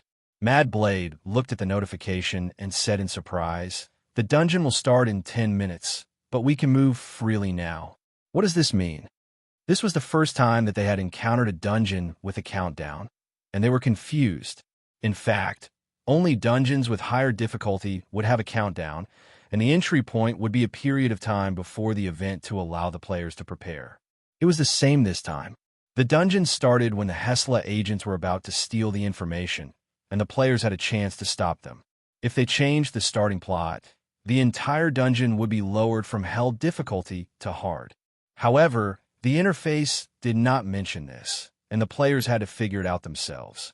In the future, when Han Xiao released this dungeon, the players in the sanctuary would have to suffer hundreds of times before they found the right way to start. At this time, the five of them did not know the importance of these 10 minutes, and they started the dungeon according to the rules. However, this was their first time exploring a dungeon, and this kind of compound dungeon was very different from the usual dungeons. The sense of immersion and gameplay were higher, and the difficulty was also higher. The five of them were in pain but happy at the same time, and they could only follow the mission given by the base and patrol continuously. A day passed like this. On the second night, as a routine patrol, Bun Hit Dog's head suddenly exploded. Your teammate, Pork Bun Beat the Dog, has died. What the hell? The remaining four of them were shocked and quickly looked around. However, the forest was deep and the night was dark. The wind blew and the leaves rustled, and they did not know where the enemy was. Bang! This time, it was Hao Tian's turn to get a headshot. The three of them were very nervous. Hao Tian's voice sounded in the team channel. The interface says that I received a fatal attack. The one who killed me is Black Phantom. The three of them were shocked. So, this was a dungeon with Han Xiao in it, and in the enemy's camp. Everyone's morale plummeted. Han Zhao's dungeon generation function was to intercept an event and automatically generate a mission. The characters in the dungeon were all mirror images, and they acted according to the original plot. They had the strength of that time, but it had nothing to do with the original person. 3 consecutive gunshots, and the 3 of them were dead. Their vision blurred, and they returned to the square. They spent a day in the dungeon, but only 10 minutes had passed in the outside world. The time flow in the dungeon was different. Dungeon Darkrow Valley operation failed. Dungeon cooldown time, 3 hours. The 5 of them smiled bitterly. This was too difficult. They did not even know how they died. On the other hand, Han Xiao saw the return of the 5 of them from the monitor. After confirming that the dungeon crystal was effective, he started to think. The dungeon crystal can only be issued through missions, and it cannot be sold for money. Its use to me is to gather more players and provide more benefits to the players. This way, it will be easier to command the players, and the players will know about my deeds through the dungeon, which will increase my status. These are all more hidden benefits. However, the dungeon crystal cannot be sold, so there is no direct benefit.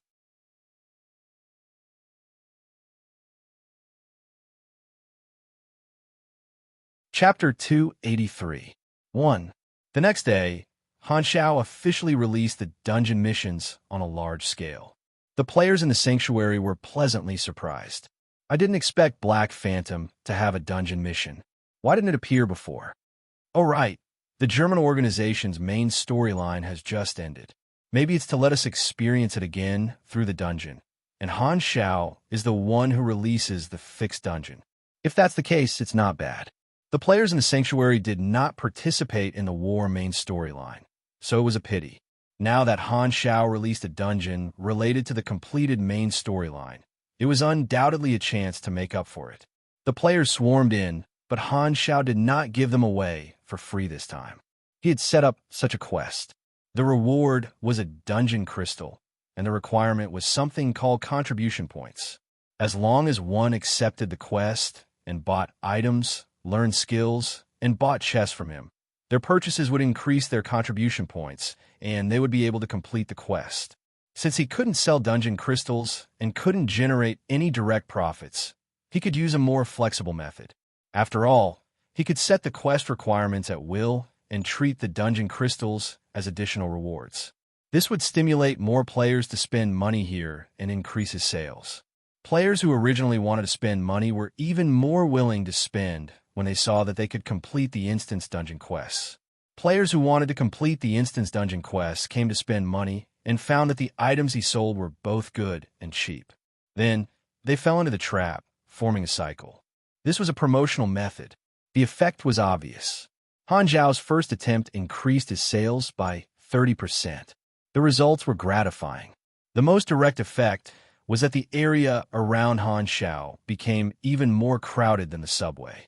There were so many people around him that not even a drop of water could trickle through. After getting the dungeon crystal, the players called their friends and formed teams to clear the dungeon. The basic process was to enter the dungeon happily and come out with a dumbfounded expression. The goal of clearing the dungeon was to live to the end. When the dungeon first started, everyone died on the path of revolution. 2 days later, someone finally cleared the dungeon, but the completion rate was terrible. They did not complete a single optional mission and only had the lowest basic completion rate. The 4 optional missions were the biggest rewards. They spent money on Han Xiao to get the dungeon crystal, but they only got the lowest dungeon reward. Was this not a loss? The players were not satisfied and suffered like crazy. They were tortured until their mentality collapsed. The difficulty of the optional missions was completely different from the goal of clearing the dungeon. Wow, this dungeon is playable. Black Phantom took 8 of my HP. I'm tired. Players couldn't help but post on the forum, sharing information and videos of dungeons and brainstorming. After dying so many times, I've come to a conclusion. If I don't die under the orders of the base, it's my loss. How do I complete the optional quest? Is this really a level 30 dungeon? An expert player integrated the information and analyzed the storyline of the dungeon based on the 5 missions. This is the general direction of the dungeon. On the first night of entering the dungeon, Hesla's agents took action, and false information was leaked from a base. On the second night, Black Phantom started to act. He He killed the patrolling soldiers and infiltrated the base through some unknown means. That night was the key to completing the second mission. Then, the base was on alert, and traces of Black Phantom were discovered. There was a chase, which ended in failure. Following that, Hesla's troops will arrive, and the battle will begin. There's a chance to complete Mission 1 here. Everyone will be trapped in the base, and in the end, the base will explode and you will die. If you survive until this point, you will be considered to have completed the mission.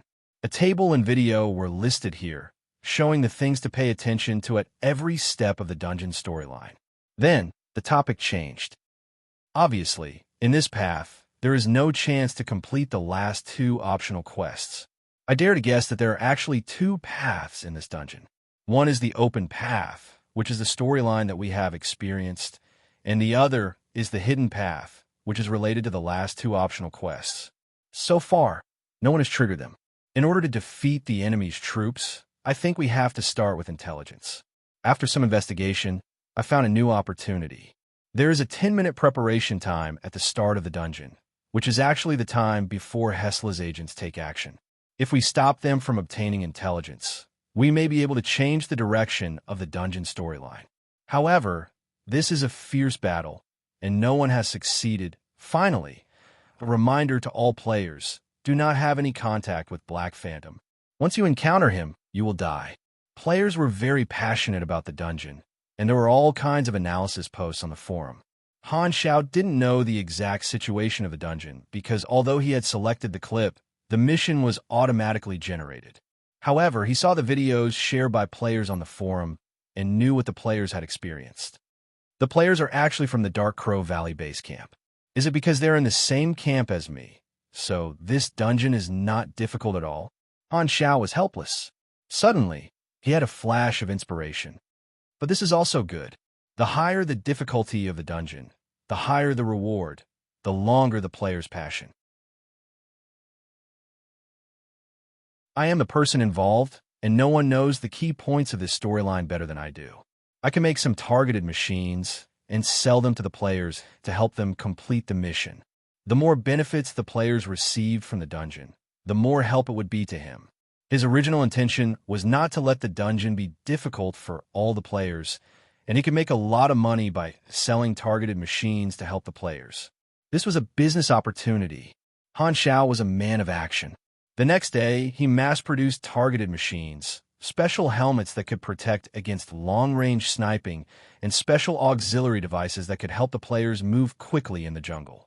Once they were launched, the players who had been tortured by the dungeon immediately took a fancy to them, and they were sold out immediately. Where there was demand, there would be a market. This was the market economy, and Han Xiao was very familiar with this. He seized all the opportunities and formed a new business chain. Han Xiao was too lazy to count how many segments he had benefited from. He only knew that a lot of money flew into his wallet. As the aquamarine dollar was not a currency circulating in the universe, he had been spending lavishly on machines, materials, and rare resources. However, not only did the money in his hands not decrease, but it was also increasing at a steady rate. When Han Technician was still a player, he could not wait to split his money in half. Now, he had so much money that he could not spend it all. Even the Fabian Company's warehouse had been emptied by him, and he needed to restock. It's so troublesome to have money. Han Xiao was really worried. He did not want to bring a pile of aquamarine dollars into the galaxy as toilet paper. With the new machines, it was much easier for the players to clear the dungeon. The new machines that he had made became the standard equipment in the eyes of the players. Compared to the generous rewards of the dungeon, the cost was acceptable, and the players felt that it was worth it.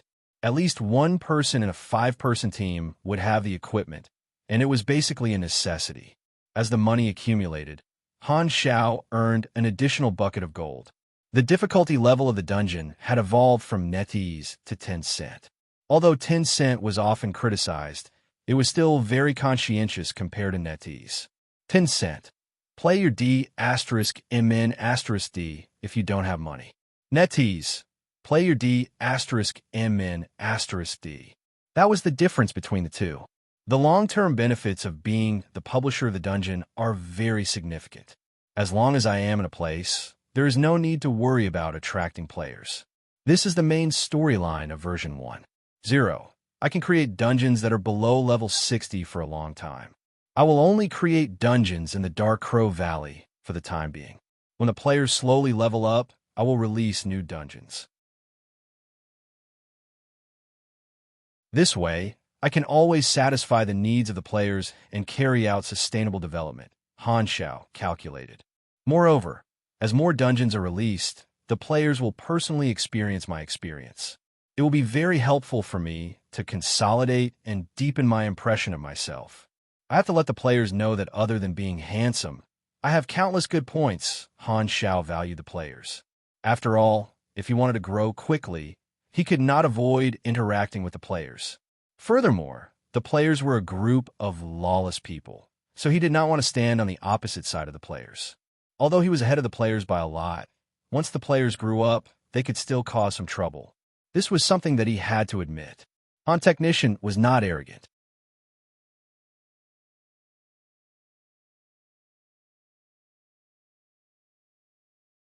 Chapter 284. Hundreds of supply boxes were neatly stacked in the warehouse, forming a small mountain. They contained the countless parts and materials that Hanshao had hoarded. This was the secret base under Sanctuary 3. While building the sanctuary, Hanshao had also secretly expanded the base. It was now his secret stronghold. All the roads were equipped with identification and defense machine gun arrays. Other than fixed cameras monitoring all the entrances, there were also countless detection spiders lurking in the shadows. The security was very tight. Hanshao had a total of 3 warehouses. One was for raw materials and parts, and the second was for mechanical equipment that he had built for practice and sold to the players. The last one was an important warehouse that stored the equipment he used. The new mechanical suit, Amphiptera, was stored in this important warehouse. The items in these warehouses were all for his preparation for interstellar travel. Recently, the dungeon function had allowed him to earn a huge sum of money, and the money was rolling in. He did not know how much money he would accumulate before he headed to the galaxy, but the good situation did not make Hanshao too excited. He saw some problems. He was earning the players' money, so where did the players' money come from? Naturally, it came from doing missions. It came from other NPCs. In essence, the players acted as human porters, gathering the wealth of the NPCs scattered all over the place and sending it to Hanshao through spending, forming a torrent of money. When the money moved, it formed an assembly line, and Hanshao was barely the end of the flow of money. The money was safely placed in his pocket. Then, if the players wanted to earn money, they would have to work for other NPCs. If he wanted to increase the players' spending level, he had to pour in fresh water from the source and increase the NPCs in the sanctuary. There was another problem. The players would not stay in the main city forever. They would definitely go to other places to do missions and experience the storyline. To make the players return home, in addition to the various activities that were being completed, he had to make the transportation in the main city more convenient. Hanshao was preparing to build a new transportation network for the sanctuary, including railway tracks and scheduled flights. This was a very large budget that the Darknet could not afford at the moment. Bennett was developing a new sanctuary and did not have money to spare. And these two problems had the same solution. Find a spendthrift who was willing to fork out money and people. The phone rang, and Huang Yu's voice came through. The Overmara family's visiting team is at the entrance of the sanctuary. Should we let them in? Playing with the shell, Hanshao revealed a meaningful smile. Yes, of course. A fleet of carriages was parked at the entrance of the sanctuary. Xiao Jin had personally led a group of people to pay a visit. This time, the visiting group was mainly made up of members of the Xiao faction. With Xiao Jin as the leader, there were also a group of nephews and nephews. Other than the Xiao faction, the Home faction and the Red Island faction had also sent envoys to show their attitude. The group of people were left hanging at the door for a long time, but Xiao Jin was not impatient at all. He knew that he was the weaker party now, and he was here to ask for help. After waiting for a long time, he was finally let go. He observed the facilities of the sanctuary and nodded repeatedly. He followed Huang Yu to the guest hall and saw Han Xiao sitting in the main seat, sizing them up with a playful look. Without the mask, in the eyes of the members of the Xiao faction, this face was that of Xiao Han, who had been missing for a long time. However, they could not see through the current Han Xiao. It was as if they were looking at a group of strangers. Xiao Jin also did not dare to call his son rashly. He cleared his throat and said in a deep voice, "Black Phantom." Han Xiao glanced at the group of people. He was expressionless and did not answer. He leaned against the chair like a king of a mountain with his legs crossed. He casually played with the yellowish bullet and looked straight at the group of people. Xiao Jin understood what he meant. He looked at Xiao Hai and the group of nephews behind him and tilted his head. The group of Xiao faction juniors made a commotion. They hesitated for a few seconds before they greeted him unwillingly. "Godfather." "Oh, you guys are here," Han Xiao said calmly as if he had seen through the situation. Before Xiao Jin came, he must have expected this awkward relationship. This group of Xiao faction juniors must have been mentally prepared. This hesitant expression was specially made for him to see. It was a tactful reminder that this title was no longer suitable and that it was time to acknowledge him. They wanted him to return to the role of Xiao Jin's son and solidify their relationship. However, it was useless to him. He was not the real Han Xiao. Han Xiao was indifferent. He said, "What do you want from me?" Seeing this, Xiao Jin coughed and said, "I can explain what happened in the past. Your brother wants to apologize to you personally." Xiao Hai took a deep breath and put on an apologetic expression. He quickly went through the script in his mind. He had already thought of an apology posture when he was on the way. He had to cry bitterly, grovel, and show remorse for the conflict between brothers. That way, there would be a high chance that he would be forgiven by Han Xiao. As long as the relationship was restored, Overmera would be able to firmly rely on this thigh. Even if Xiao Hai was unwilling, he would be able to brace himself and perform this act of repentance. Xiao Hai took a step forward and was about to open his mouth. Bang! Everyone was shocked. They looked toward the source of the sound. A smoking crater appeared right under Xiao Hai's feet. If he had taken a step forward just now, he would have been hit in the foot. Xiao Hai did not manage to take a step forward. He froze on the spot. The empty shell fell to the ground. Han Zhao's blue mechanical force wrapped around his finger. Black smoke came out of his fingernails. His finger acted as a firing pin, igniting the primer. He fired a bullet with his bare hands. This was so cool that even he himself thought it was cool. The power was limited, but it was enough to scare people. "I don't need to apologize. Let's talk about serious matters," Han Xiao said calmly. Xiao Jin's expression changed slightly. This was not good. This meant that this was the end. They did not talk about relationships and only talked about the deal. This messed up his little plan. He had no choice but to ask Xiao Hai to step back. Xiao Hai gritted his teeth. He was already prepared to apologize, but he was not even given the chance to read the script. Han Xiao did not even look at him. A strong sense of grievance filled his heart. Xiao Jin calmed himself down and said in a deep voice, "The germinal organization has been destroyed. In the future, the Six Nations will be the dominant force. Due to the worsening climate, many wanderers will choose to leave the settlements and join the Six Nations. When the Six Nations recover, they will deal with the scattered warlords like us sooner or later, even if we were once the Six Nations allies, unless you can find someone who can protect you." Han Xiao rubbed his chin. Xiao Jin nodded. Everything was understood without words. He wanted to plan ahead and rely on Han Xiao and the dark net. Han Xiao changed the topic and said, "You have to pay back what you owe. How did you get to this position? Don't you know?" Xiao Jin looked helpless. He originally wanted to talk about relationships, but Han Xiao only talked about benefits, just like the last time when he pretended to be Black Phantom. "What do you want?" "Money, manpower, and moving people near the sanctuary and turning it into a satellite city. It's not easy to collect debts from them." The expressions of the people in Overmera changed slightly. This request required them to give up their previous foundation. Everyone looked at Xiao Jin and waited for him to make a decision. Xiao Jin was silent for a while and decided to compromise.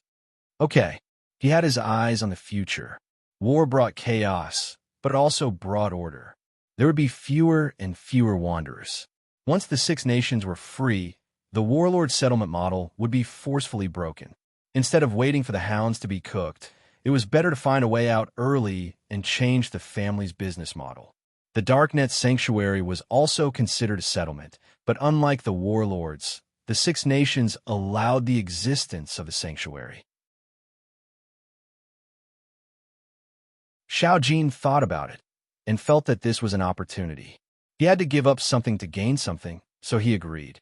After sending everyone else away, only Han Xiao and Xiao Jin were left. The two of them discussed the specific details of the deal. Xiao Jin was obedient and kept compromising. In the end, Overmera funded the construction of the transportation line and slowly moved people from various strongholds to the sanctuary, including the refugees and wanderers under their rule. This could increase the population of the sanctuary. Overmera was a sucker that Han Xiao found. Han Xiao had no intention of inheriting the original body's relationship, but this could be used to make use of Overmera. After all, this group of people was not good people. I heard that your Southern Continent division is still looking for Lu Cheng. He's my friend. I know what to do. Xiao Jin sighed. In addition to Overmera, Han Xiao also planned to pull Lu Cheng over. He would not let Overmera be the only one. The sanctuary's competitors were warlords, so the Darknet would support his actions. You're tuning in to the Warrior Lore YouTube channel. Don't forget to subscribe and join us on this journey to catch the most captivating stories.